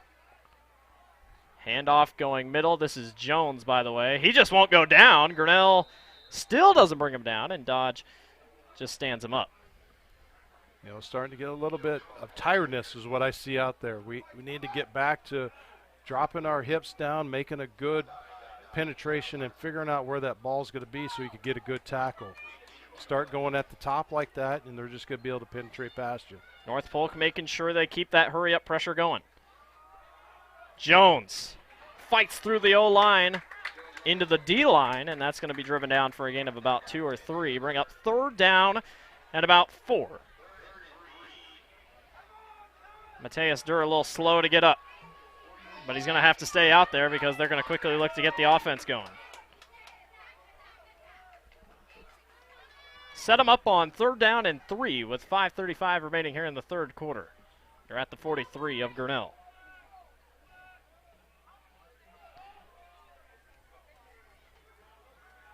Handoff going middle. Good lane up the middle for number 30. That is Jacob Bloomquist. North Polk keeps rotating runners here. Another score update at halftime. Independence leads South Tama 47-6. Owen Kaufman when Wyatt Durr hurry up offense for North Polk, and they got caught offsides on that one. Cam Stevenson slow to get off the field there. He couldn't get off in time. This is going to be a flag over there, so this should move them up 5 yards. North Polk moving quickly, trying to get this defense worn down. You obviously probably don't want to call a timeout just yet.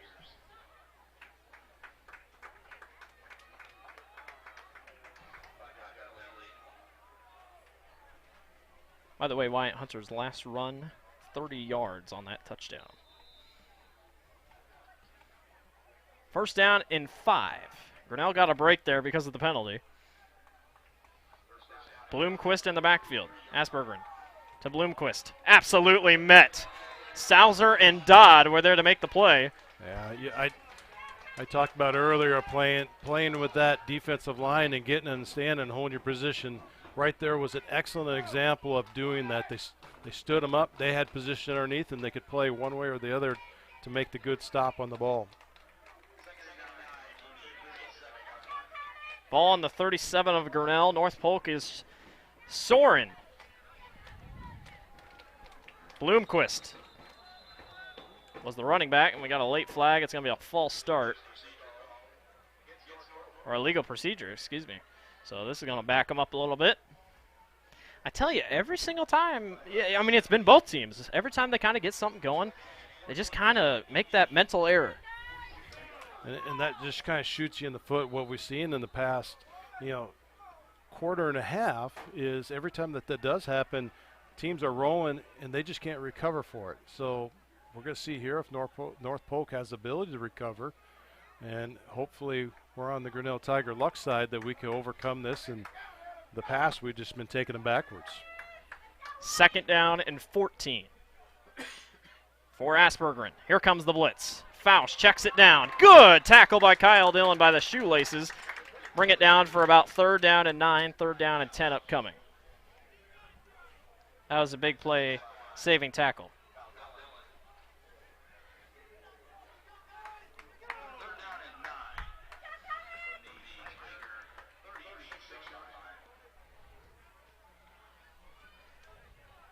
Bloomquist in the backfield. Aspergren in the shotgun. Aspergren. Here comes the blitz. Over the middle. Caught!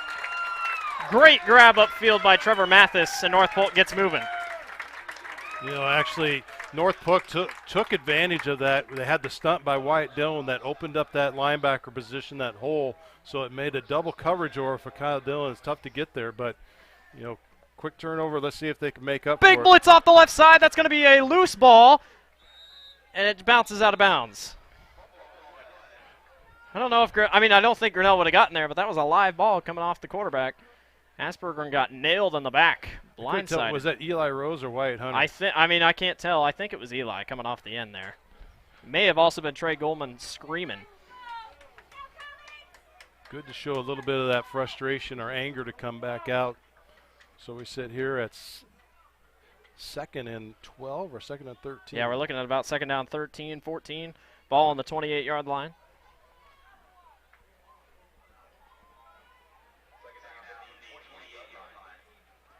Screenplay. Ember gets out to the outside. I can't say his name. Brought down. It's going to be a flag, though. Engerbretson. Excuse me. I believe an illegal block on that far side. He was sitting there dancing, holding with him. He was also very wide open. That was a good call for a screenplay. Engerbretson made a great catch. That's a holding on North Polk. Move 'em back.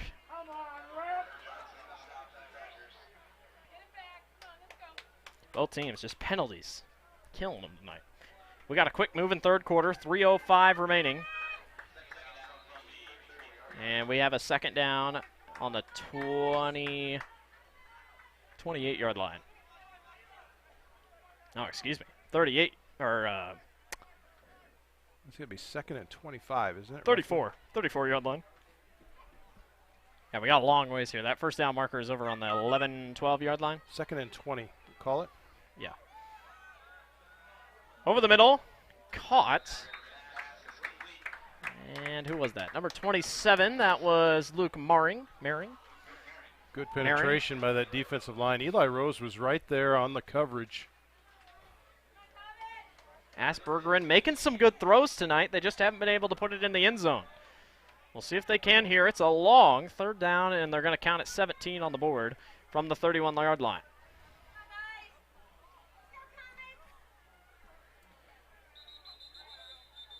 And we got a timeout for the Comets, and we'll take one too. Grinnell leads 22-0 over North Polk.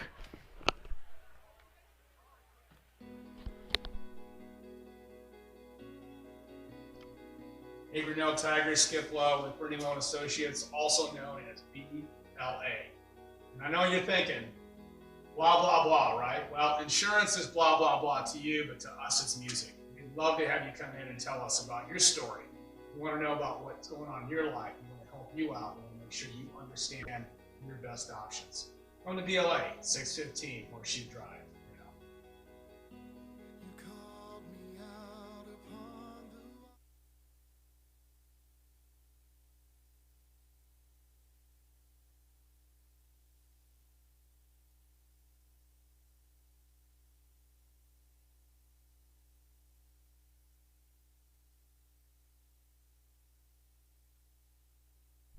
The Tiger Sports Live Stream Network is brought to you by Bernie Lowe and Associates. Thank you, Bernie Lowe and Associates, for sponsoring this season of Grinnell Tiger football. Third down and 17 on the 31. Aspergerin and Engerbretson sit there in the backfield for the Comets. Back to throw. In trouble. Here comes the blitz. Downfield, incomplete. Parker Johnson was like inches away from having his hands on that ball as they come across there. So good job to that defensive backfield there. I give credit to Aspergerin because he was able to kind of avoid the pressure. And I think they're going to keep this team out here. I mean, you kind of have to. You're getting down to the end of the third. You got to go for it when you can. Fourth down and 17. Capaldo over here on the right side. He's yet to touch the ball tonight. Fausch and Mathis over there. Engerbretson to the backfield. Aspergerin going to try to get him there. Trips left. Aspergerin loading. Downfield. It is going to be caught. Capaldo comes down with it. He hadn't touched the ball all night, but there it is. First catch. Well, Coach Saucer, he called it earlier this afternoon in the Tiger Talk. He said that he's going to be a man that they're going to have to play. I think they've been playing good defense on him and keeping the pressure on him. But even there with double coverage, he still had the ability to come down with that ball. Capaldo's first catch of the night after a very successful week. He had 7 catches last week. On first down and 9 on the goal. Engerbretson goes middle, and it's going to be a flag down. 2 flags down. I think they were separate. This is huge for North Polk if they want to try to punch this thing in, get an even, or close this gap.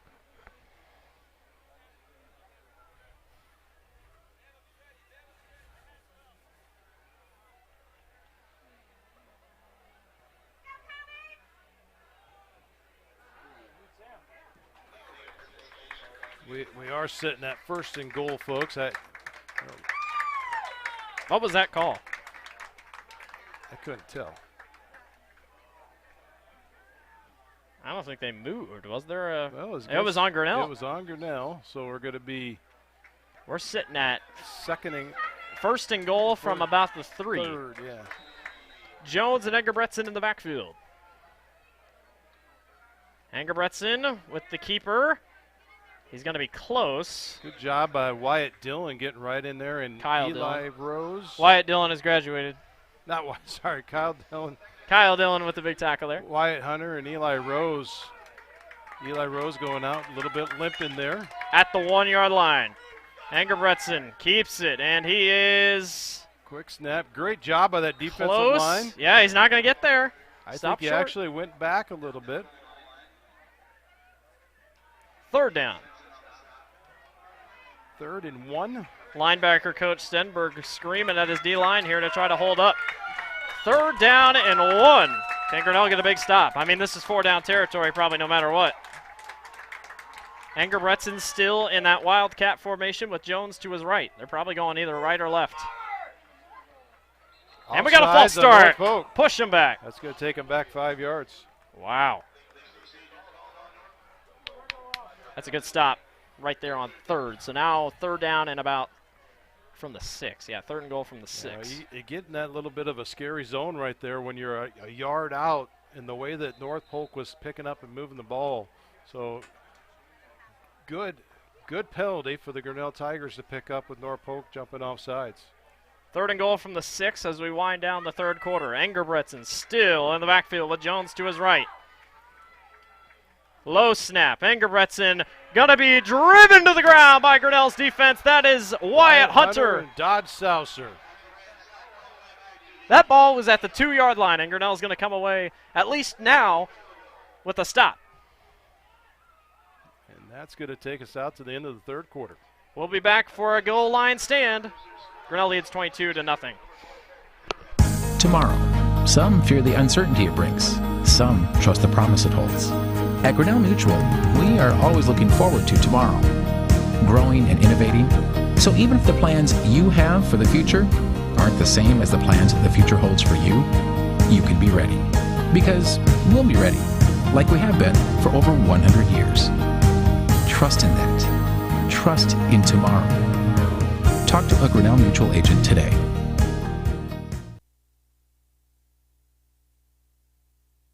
Hey there, I'm Joey Pollyi, 3rd generation owner of Pollyi's in Grinnell. Since 1957, we've been serving you the flavors you savor. Dine in, carry out, or pick up our frozen pizzas for a night in. Our promise to you? Everything is made from scratch, and we only use the freshest ingredients, guaranteed. Plus, get your kids signed up for our Pags Pals program to get free pizza and shirts. Visit pollyi'sgrinnellia.com or ask your server how to sign up. See you soon at Pollyi's Pizza Grinnell on 5th Ave between Main and Broad Street. Tonight's Tiger Sports Live Stream Network broadcast of the Grinnell Tiger football game is brought to you by Grinnell Mutual and Pollyi's Pizza. North Polk was on the 2-yard line and got pushed all the way back. A few penalties and a big play in the backfield for a loss of yardage by Eli Rose. And now the Comets, who need a touchdown to get really back into this game, set up for a 4th down and 14. Right now, that North Polk line has the momentum, so the defense is doing a great job out there as he rolls out the right-hand side. Nice pick! Intercepted! Parker Johnson! There's a flag down in the end zone. Wyatt And Hunter's down here. I was going to say, Wyatt Hunter's down.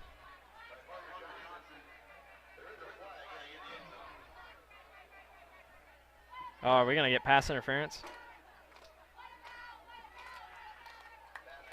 Oh, it is. PI for Grinnell. And that is not really what they wanted to see. I didn't even see. Did Wyatt Hunter go off the field? I mean, he got off on his own power, whatever happened.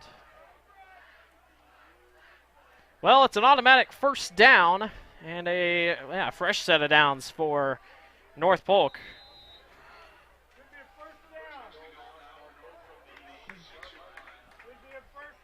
So here we go. 1st down and goal for North Polk. I assume so, unless they're not going to give him the automatic. Aspergren. Handoff. Or no, he's going right. He's got a man in the end zone. It's going to be caught. What a grab. Holy cow. Sal Capaldo.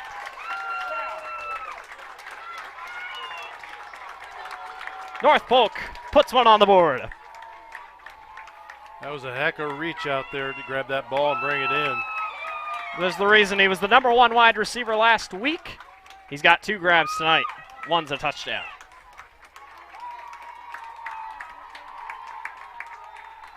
So this is Jacob Elliott to go on for the extra point. And North Polk says not so fast. And we're going to get a false start on that side. That is going to be Engebretson.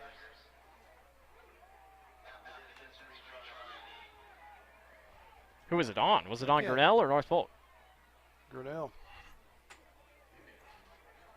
It is. It's Grinnell. Yeah. Offsides. So offsides on Grinnell. This will move up the kick just a little bit. I mean, Elliott's probably happy. With 11:47 to go, they can make this a 15-point ball game. Good snap, good hold, and snuck through. 22-7. North Polk puts up a score. We'll be right back after a break.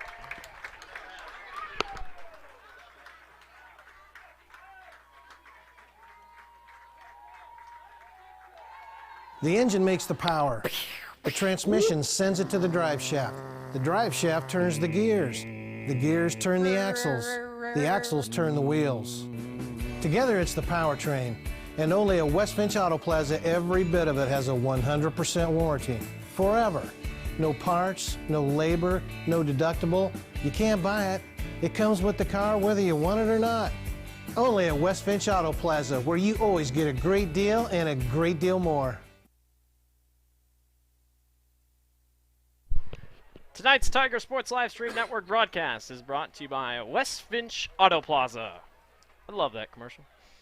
Grinnell leads 22-7. North Polk was able to come away with a touchdown. Sal Capaldo was able to make the great grab in the end zone. And now Grinnell will be back to receive a kick for the first time since that opening kickoff. And we all know how that went. Grinnell's preparing for an onside kick for good reason. Logan Estelle's back to receive. And here is Elliott. This one booted up in the air, and nice grab, I believe, by Kyle Dillon. I'm not sure who got it. No, that was Jake Green, I believe. Yeah, Jake Green, the junior, makes the great play on the onside, and Grinnell will come back out offensively. And if you're Grinnell, you either wait a lot of clock and score, or just score. I mean, whatever works. But now this game is a little bit closer, and Grinnell's got a little bit of a worry now. Sauser in the backfield with Wyatt Hunter. Good to see Wyatt Hunter back in after we thought might have been injured a little bit, but he was able to walk it off. Hunter gets the call on first. Bust through a hole. Wyatt Hunter still going. Headed near sideline. Goodbye. Touchdown, Grinnell.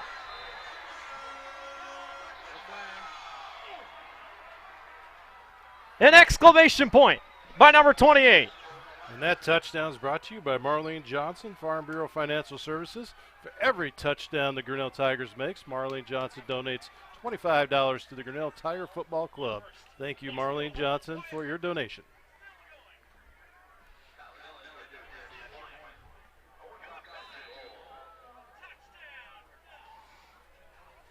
Kyle Dillon on to attempt the extra point.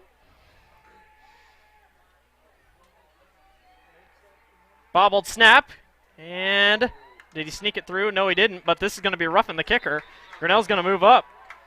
North Polk is going to run off the field, but I wouldn't do that just yet. Roughing the kicker, this is going to be moved up. You almost have to think, do we take advantage of this and try to get another 2 points to make up the difference?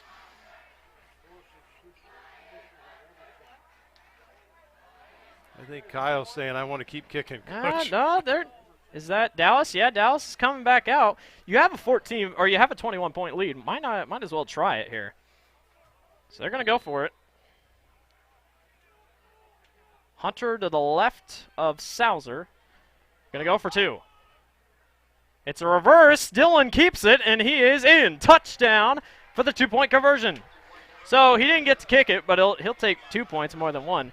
Grinnell extends their lead 30-7. We'll take a quick break.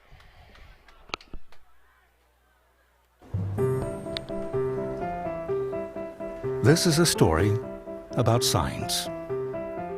It's also a story about people's experiences. The humble sign. They are everywhere. But signs are more than just a plaque on the wall, an arrow, or letters on a building exterior. Signs help you leave a legacy or start a new chapter in life. All those signs have to start somewhere, and that's where we come in. We're your trusted partner in everything signage.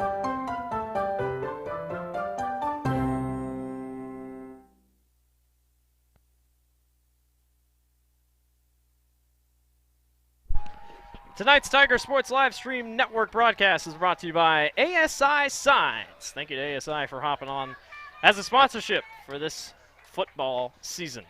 Wyatt Hunter goes yard, and Grinnell finishes with a 2-point conversion after a penalty on North Polk.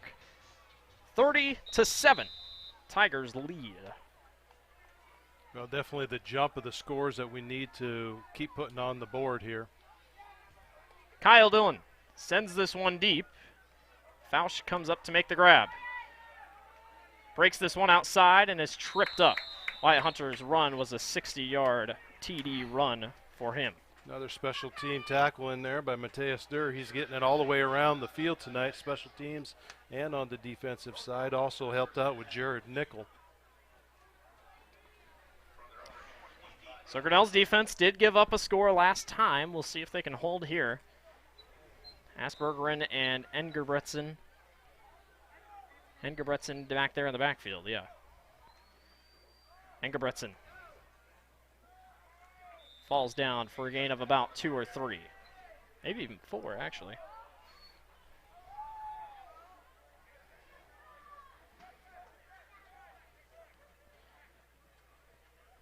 Second and 7 or second and 6? We're going to count it down at 2nd down and 7. 2 wide receivers out to the right for the Comets. Aspergerin loads to the far sideline, and it's going to be incomplete. That was Jacob Elliott, couldn't come down with catch. A little short on the pass. pass. Excuse me. Bounced it off the ground and just couldn't get the height out of it. Trevor Mathis over here on the medical bench here for North Polk, nursing a wound on his kneecap. So questionable if he'll return tonight. 3rd down and 7 from their own 28. Aspergerin. Pressure coming. That one's tipped at the line of scrimmage. Falls incomplete. And by the celebration, I'd say that was Cam Stevenson who got a hand on that one. Yeah, Cam was all over that one. Great penetration by the defensive line. I tell you what, they had him back about 2 feet right off the snap and then took him about another 2.5 yards. So great job of that defensive line and the poise to get their hands up in the air when they see the pass going. Elliott to punt. McGriff and Johnson back to receive. This is a great punt. Johnson bobbles and somehow is able to hang on. So Grinnell will set up shop at around the 40-yard line. And you wonder, does Grinnell just kind of go into conservative mode, or do we try to pump out some more scores? I assume Wyatt Hunter, you never know, could be done for the night. He was, after a few quarters, Grinnell took that big lead over Mid-Prairie-Wilman. They kind of slowed down his running, but looks like right now they're going to keep him in the game. Yeah, right now I don't think that we could really take the foot off the gas because, when it comes down to it, if there's any type of a tie when it comes into this district play, it's all about points. So you don't want to give up. You want to put the points on the board, and you want to keep moving. So on 1st down and 10 from the 40.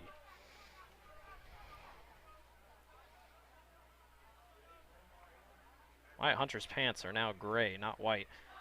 He gets the carry, going near sideline. Good stiff arm. Stays in bounds, heads up field, and is swarmed by defenders. It's a 1st down and more for Wyatt Hunter. I tell you what, the ability for Wyatt Hunter to have instant speed.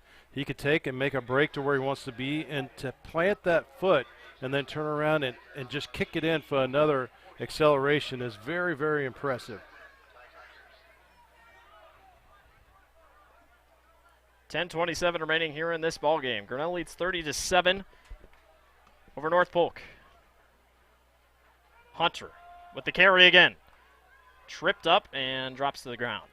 I tell you what, there was an excellent block by Dowd Saucer as he made and kicked out that in, and Wyatt had the ability to catch up in there. There's a little foot shoestring tackle there, by number 52. But in other words, I think that one could have been going down for putting her in the house again. He reminds me so much of Saquon Barkley, and that's probably like an over-exaggeration, but man, I see Saquon Barkley in there. Well, definitely does have the hip movement and has the ability to penetrate and make that step and recover very quickly. 2nd down and 6. Hunter again. This time, North Polk read it the entire way. Yeah, kind of a mental breakdown the line there. They did a double stunt coming from both sides, so by the time your tackle picks it up, you know, can that guard recover and be able to get back to the slot hole? And North Polk figured it out.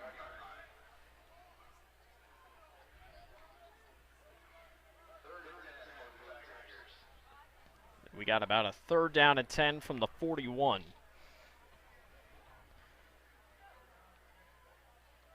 Tell you, the no huddle has worked pretty well for both teams. Grinnell's just been able to execute just a little bit better.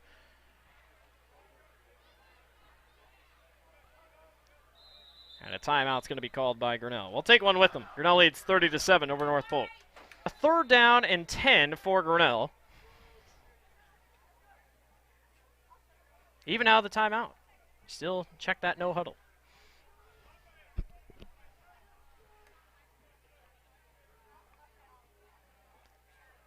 Sauser scanning, firing, downfield. Owen Kaufman held the entire way. No flag thrown. This will bring up 3rd down.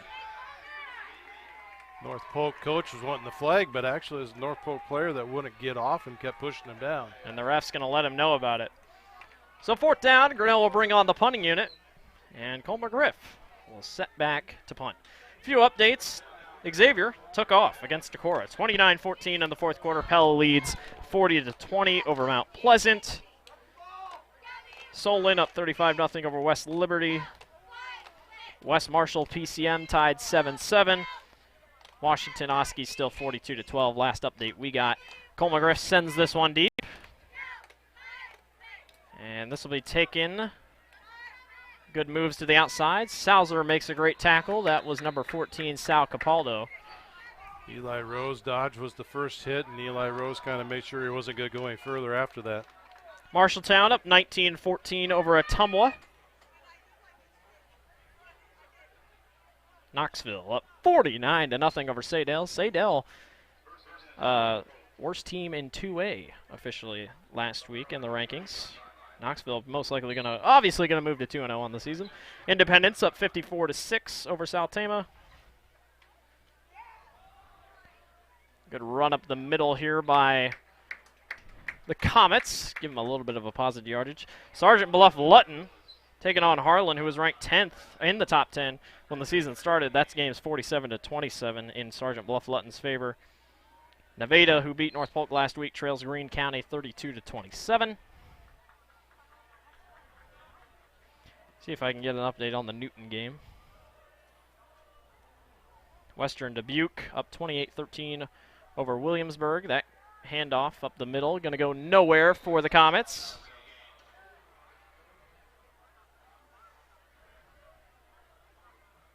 Norwalk DCG tied 14-14.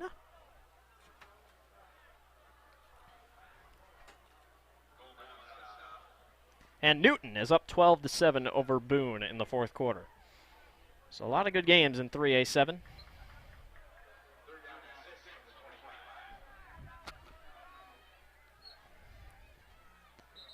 And we're going to have a false start on North Polk. Grinnell has reached the end zone 4 times tonight. And guess what? They only have 5 first downs. There's your stat of the night right there. I haven't got to put my little animated guy up. I always forget about using him. So excited. Man, so we're going to get unsportsmanlike conduct on Grinnell here. I thought it was a false start, but I don't know who it was on. But the chains will move forward. It's an automatic first down for the Comets. And with 7:41 remaining here in the 4th quarter, you never know. Comets might try to put a little bit of a rally together here.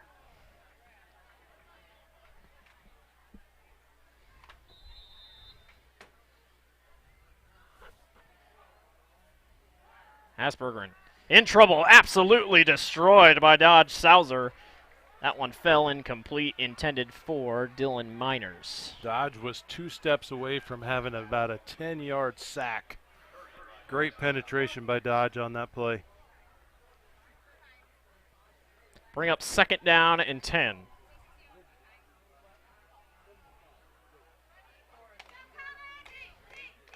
I want to give a shout out to Jeremy Shapiro, sitting right here to our right, providing stats on Twitter, providing stats to us throughout the game. Engerbretson goes middle. Great carry, but we do have a holding call back here. I mean, it would have been a 1st down, but we'll see what happens. It is holding. Push him back. Bring up 2nd down and 20. Will be upcoming.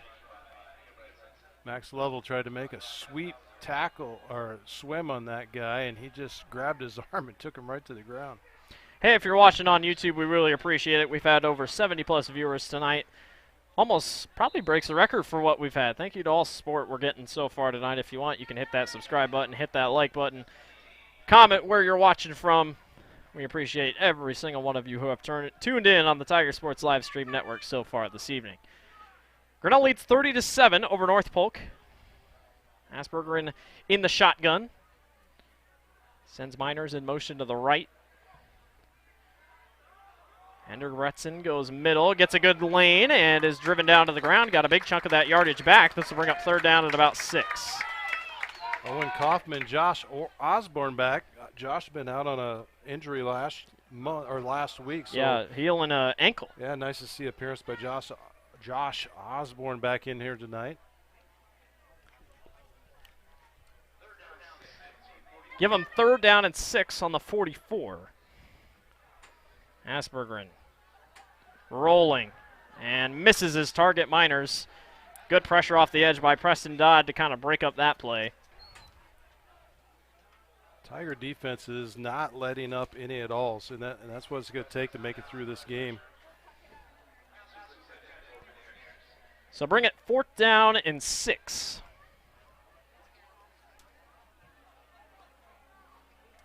We got watchers from all over, North Carolina, Florida, here in Grinnell, Scottsdale, Arizona. Appreciate everyone for tuning in here tonight. On 4th down and 6, Aspergren. Blitz, short to Miners. Ball's on the ground. That's a live ball, and it's going to be Grinnell ball. Are they going to call it a dead ball? Is it Grinnell ball? Should be. It is. It's Grinnell football. He was kind of falling. It was going to be really close. I think he had the 1st down, but let me look on the replay here that we have. I think that ball came out a little bit beforehand. It was Grinnell kind of football. tough to see. He was making the fall, but it wasn't down. So Grinnell ball. 1st down and 10 at the 44-yard line. Sauser back still in at quarterback. Hunter still in at running back.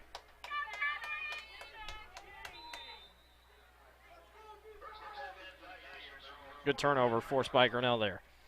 So on 1st down at 10. Hunter gets the call and runs into a brick wall. Maybe got back to the line of scrimmage. Shout out to Drew Kaufman, watching from Central College. We miss you, Drew.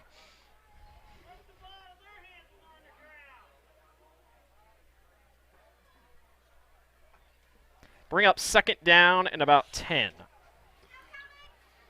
Sorry for the explosions of the post-game final game. I hit the wrong number on the keyboard.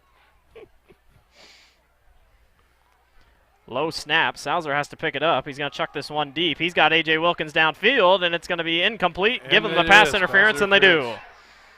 Hands were all up in the face of A.J. Wilkins. Automatic 1st down from the spot of the foul. So I could do this. That is a Tiger 1st down. After the game, we will be talking to Coach Sauser down on the field.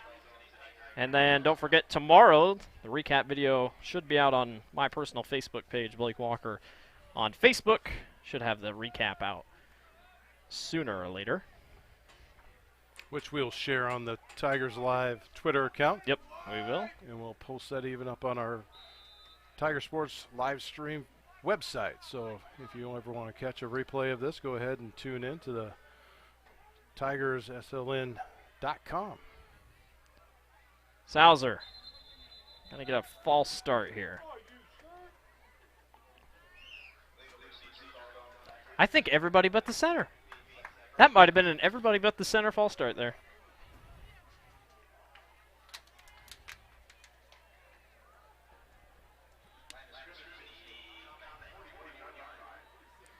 So push back for a first down and 15 at about the Tiger, or about the Comet 41-yard line.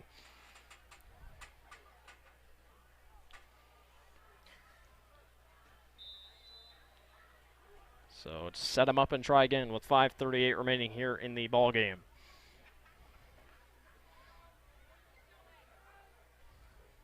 Hunter steps up, heads out to the right. Sauser, handoff to Dillon. Dillon couldn't get the block from Trey that he wanted, and it's going to be a loss in the backfield. Loss of about 4. Yeah, loss of about 4 there for Grinnell. 3 or 4, somewhere around there. Clock's still moving, though.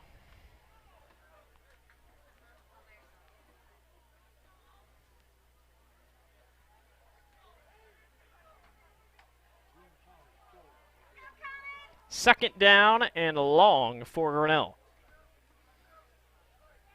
Dillon and Durr move in motion to the right. Kaufman comes in here on this near side. Sauser. Handoff to Dillon. Or Wyatt, excuse me. And we got a late flag. Late flag like that, it's either holding or a face mask. Yeah, I don't know what was going on back here in the backfield with Kyle Dillon. Holding. Thought Kyle Dillon kept it there. That was Wyatt, excuse me.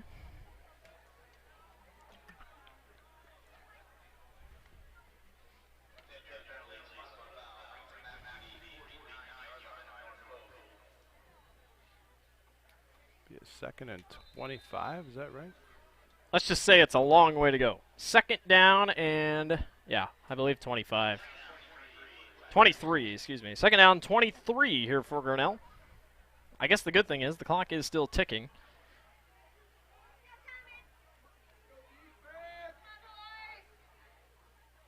Sauser. Fakes.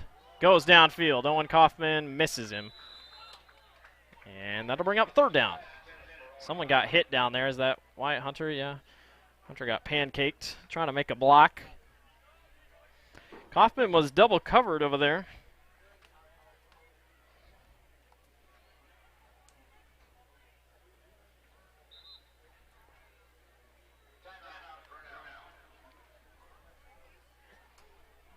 Timeout. We'll take a break.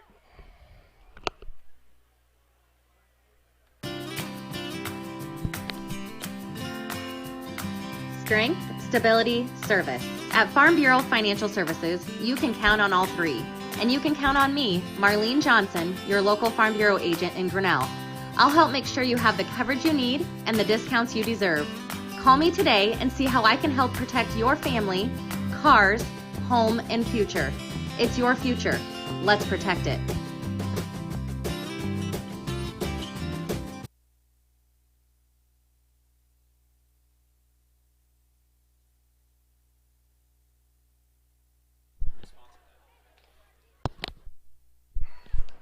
Tonight's Tiger Sports live stream broadcast is brought to you by Marlene Johnson at Farm Bureau Financial Services. Thank you to Marlene Johnson and Farm Bureau for sponsoring tonight's ball game. Grinnell leads 30-7 over North Polk. It is third down and 23 for the Tigers. See if Grinnell can maybe this is when you pull out a trick play. I don't know. Just see what happens here with 4:23 remaining. Dillon and Mateus kind of motion there to the left.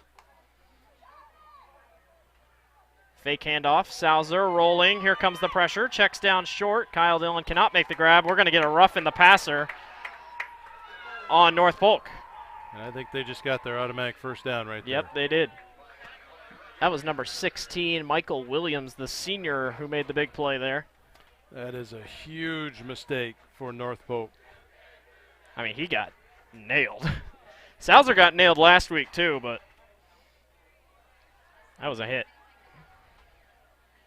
Automatic first down for Grinnell. Or it should be. I don't think it is. Yeah, they're just going to put it back to the main marker here.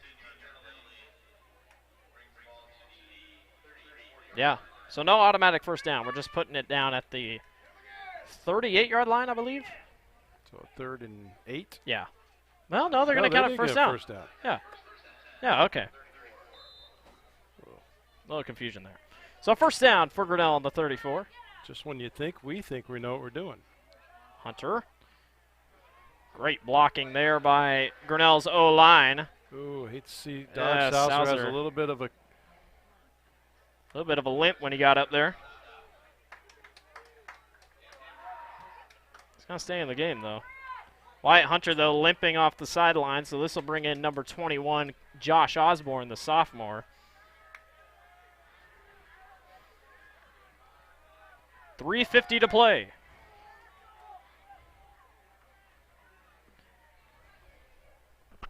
Ten seconds left here on the play clock. Grinnell's got to get a play going here. Osborne drilled in the backfield. And a late flag. Dodge is really favoring that leg there. I don't know if just had a chop block back on him, but let's see what they call here.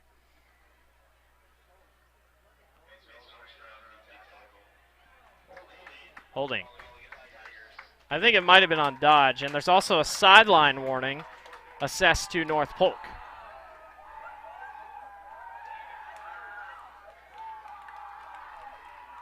For some reason, North Polk student section is going at it. So 2nd and 17. Coach T-Brink telling his team to back up.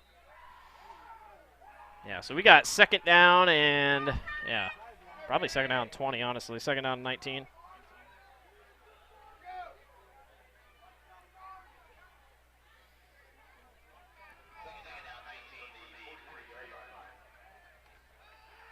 Salzer looking downfield. A.J. Wilkins. Did he make that catch? He Beautiful did. Catch. Holy Beautiful cow, catch. what a grab. Oh, and they're going to call pass push it interference. And Salzer can't believe it. Anytime that you have a mutual face-to-face is, I can't believe they even thought about throwing that flag. Wow. I mean, what a catch, but you're going to get caught for it. Yep, pass interference. Push him back.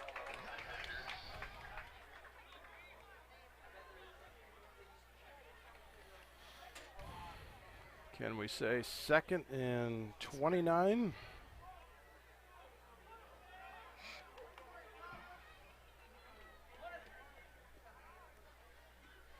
Again, after the game, I have just a quick little recap, and then we'll hurry down to the field, get an interview with Coach Salzer. While we're in transition of getting an interview with Coach Salzer, and if we get lucky, maybe a player will be running through a commercial stint with all of our sponsors. Here's Josh Osborne getting upfield. Nice little carry for about 3 or 4 yards.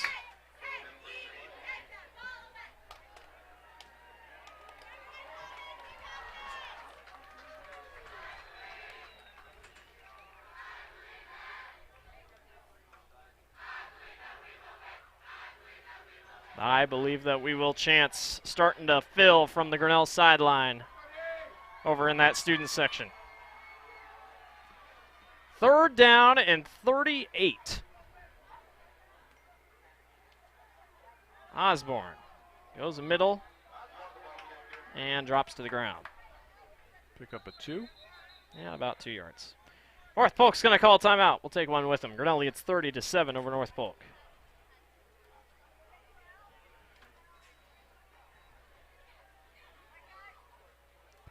Tomorrow, some fear the uncertainty it brings. Some trust the promise it holds. At Grinnell Mutual, we are always looking forward to tomorrow, growing and innovating. So even if the plans you have for the future aren't the same as the plans the future holds for you, you can be ready. Because we'll be ready, like we have been for over 100 years. Trust in that. Trust in tomorrow. Talk to a Grinnell Mutual agent today.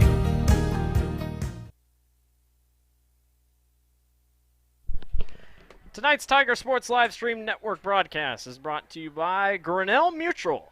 Also the sponsorship on our scoreboard this year.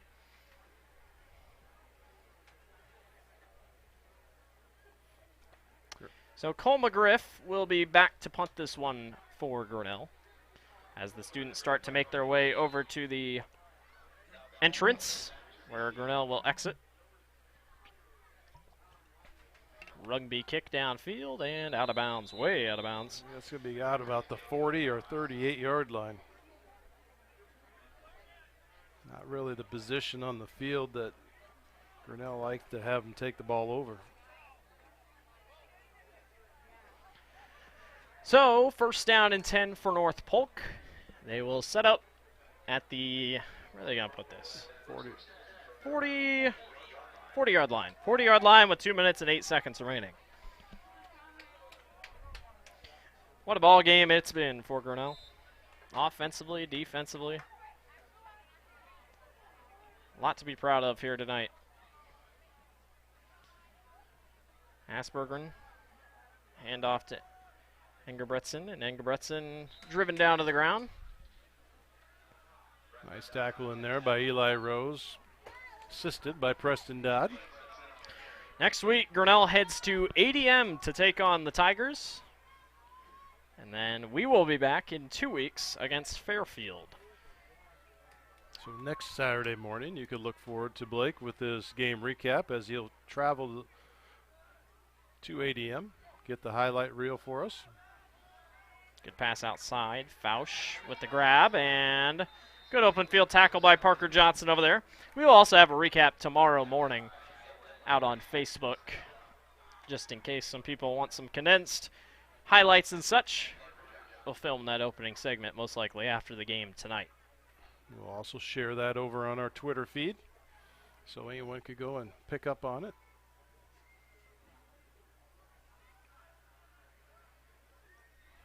Also, you could check us out. Besides Twitter, we do have a Facebook group, Tiger Sports Livestream Network.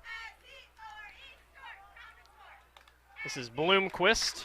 Gets up the middle for a first down. Drive moves for North Polk. Josh Osborne in on the tackle. Next weekend, North Polk heads to Winterset. So a nice little 2-game road trip here for the Comets. And then they'll go back home to their humble abode on September 20th against Perry. Bloomquist again.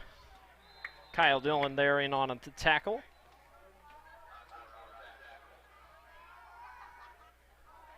Josh Osborne in also on the tackle. So it looks like Wyatt Hunter, unofficially, will finish with 195 yards with 2 touchdowns tonight. So his little streak continues as the clock will tick out for the first time since 2013. Your Grinnell Tigers are going to be 2-0. A 30-7 victory over the Comets is how this one finishes. The offense played well with a good start. The defense finished it off. And Grinnell is victorious over the North Polk Comets. 30-7. The series between these teams is now tied at 2-2 all time. We'll get a quick interview down on the field with Coach Brian Sauser. We'll come back and wrap up for a little bit of a pregame. We'll hear a word from our sponsors probably pretty quickly. Grinnell wins 30-7 over North Polk. Hey there, I'm Joey Pollei, third-generation owner of Polley's in Grinnell. Since 1957, we've been serving you the flavors you savor. Dine in, carry out, or pick up our frozen pizzas for a night in. Our promise to you?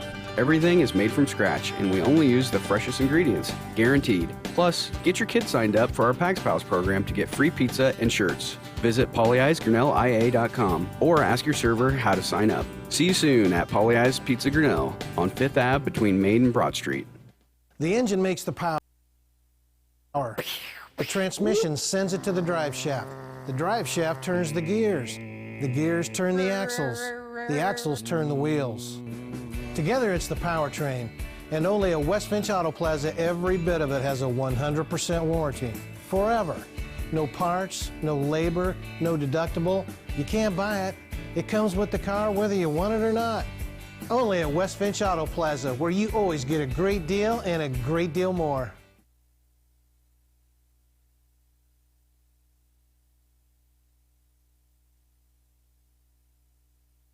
Big signs, little signs, ADA, routed, dimensional, digital, environmental graphics, monument, donor and history recognition.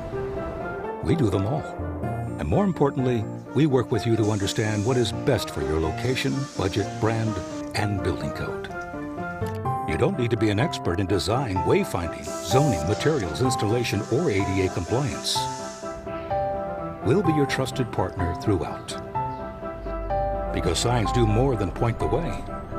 They help the world make sense.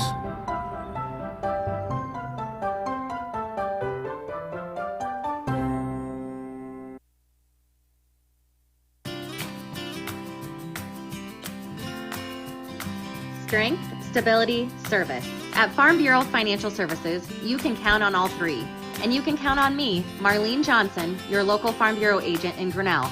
I'll help make sure you have the coverage you need and the discounts you deserve. Call me today and see how I can help protect your family, cars, home, and future. It's your future. Let's protect it.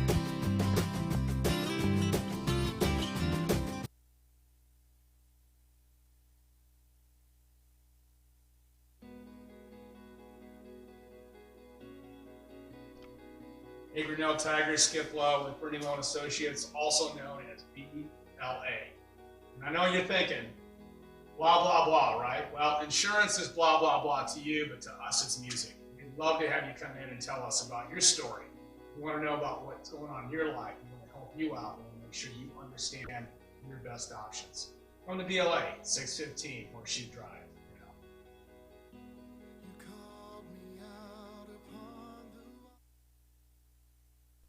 Tomorrow. Some fear the uncertainty it brings. Some trust the promise it holds. At Grinnell Mutual, we are always looking forward to tomorrow, growing and innovating. So even if the plans you have for the future aren't the same as the plans the future holds for you, you can be ready. Because we'll be ready, like we have been for over 100 years. Trust in that. Trust in tomorrow. Talk to a Grinnell Mutual agent today.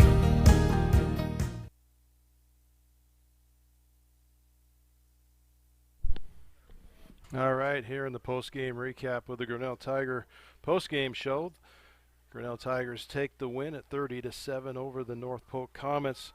As we can see on our outboard camera here, Blake Walker's down on the field with the post-game interview with Coach Saucer. We'll have that video right back up to us in a few minutes. So let's give a shout out to our sponsors for tonight's ball game. Our scoreboard sponsor and commercial sponsor, Grinnell Mutual. Also would like a special thank you to Polly Eyes Pizza, West Finch Automotive, ASI Signage, Bernie Lowe Associates, Marlene Johnson, Farm Bureau Financial Services, and also shout out to Marlene Johnson Financial Services as she sponsored the touchdowns tonight. So for every touchdown scored on the Grinnell Tigers, she sponsored and give back $25 to the Grinnell Tiger Football Club. The Grinnell Tiger Football Club takes that money and they put it back into the Tiger football program. Also, for the Tiger Football Club, every Friday they have a Tiger Talk at Polly Eyes Pizza. So Joey Polly Eye invites everyone in for a buffet-style luncheon for $13. Part of that proceeds goes back to the Grinnell Tiger Football Club, which in turn rolls right back into the sponsorship for the Grinnell Tiger football program. So thank you again for the Tiger Football Club for sponsoring that. Also a shout out tonight for the Grinnell Booster Club. They're running a sponsor or membership drive out there. So anyone is interested at the ball game of any time during the freshman game all the way up until the end of the third quarter, stop down by the concession stand. The Booster Club runs the concession stand. They also have their membership drive going on. Different levels out there from as a family individual, they have a white sponsor of $25, a black sponsor of $60, an orange sponsor of $100, Tiger Pack at $150, and Tiger Family at $250. All those different levels have various different types of things that go with them. So you could get a Tiger flag, some koozies, T-shirts. When you get up into the $150 range, all of them include your name into the Tiger program. And then when you get up to the $250 range, you also could get a couple of reserve seats in the football stands. For businesses out there looking for sponsorship into the Tigers Booster Club, there's also different levels for that Booster Club membership at the business side. You could kick in there at $100, $250, $500, $1,000, and an MVP sponsor at $5,000. So all those different levels go back and put money back into the Tiger Sports, and it's a great day for the Tiger Sports when they're having money coming back into it. So I got Blake Walker back up here. I'm going to turn it back over to him. We're going to get his interview with Coach Saucer brought up here on the screen, and we'll be right back with you.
All right, Blake, what do you have for us down on the field?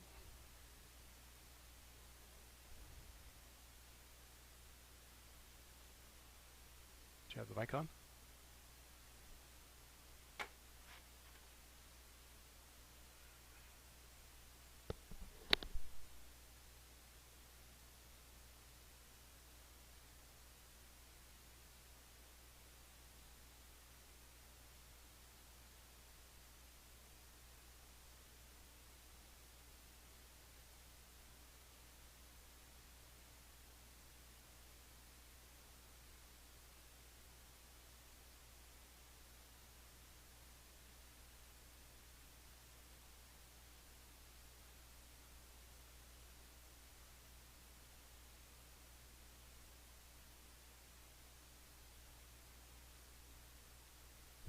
All right, ladies and gentlemen. Well, we had some technical difficulties with the microphone there, so we could not capture what exactly Coach Saucer was talking about.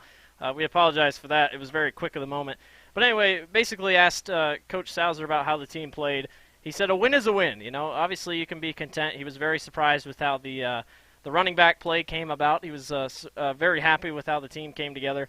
He also said linebacker play was huge, and he knew that the linebackers were one of the main reasons Grinnell came away with their win tonight.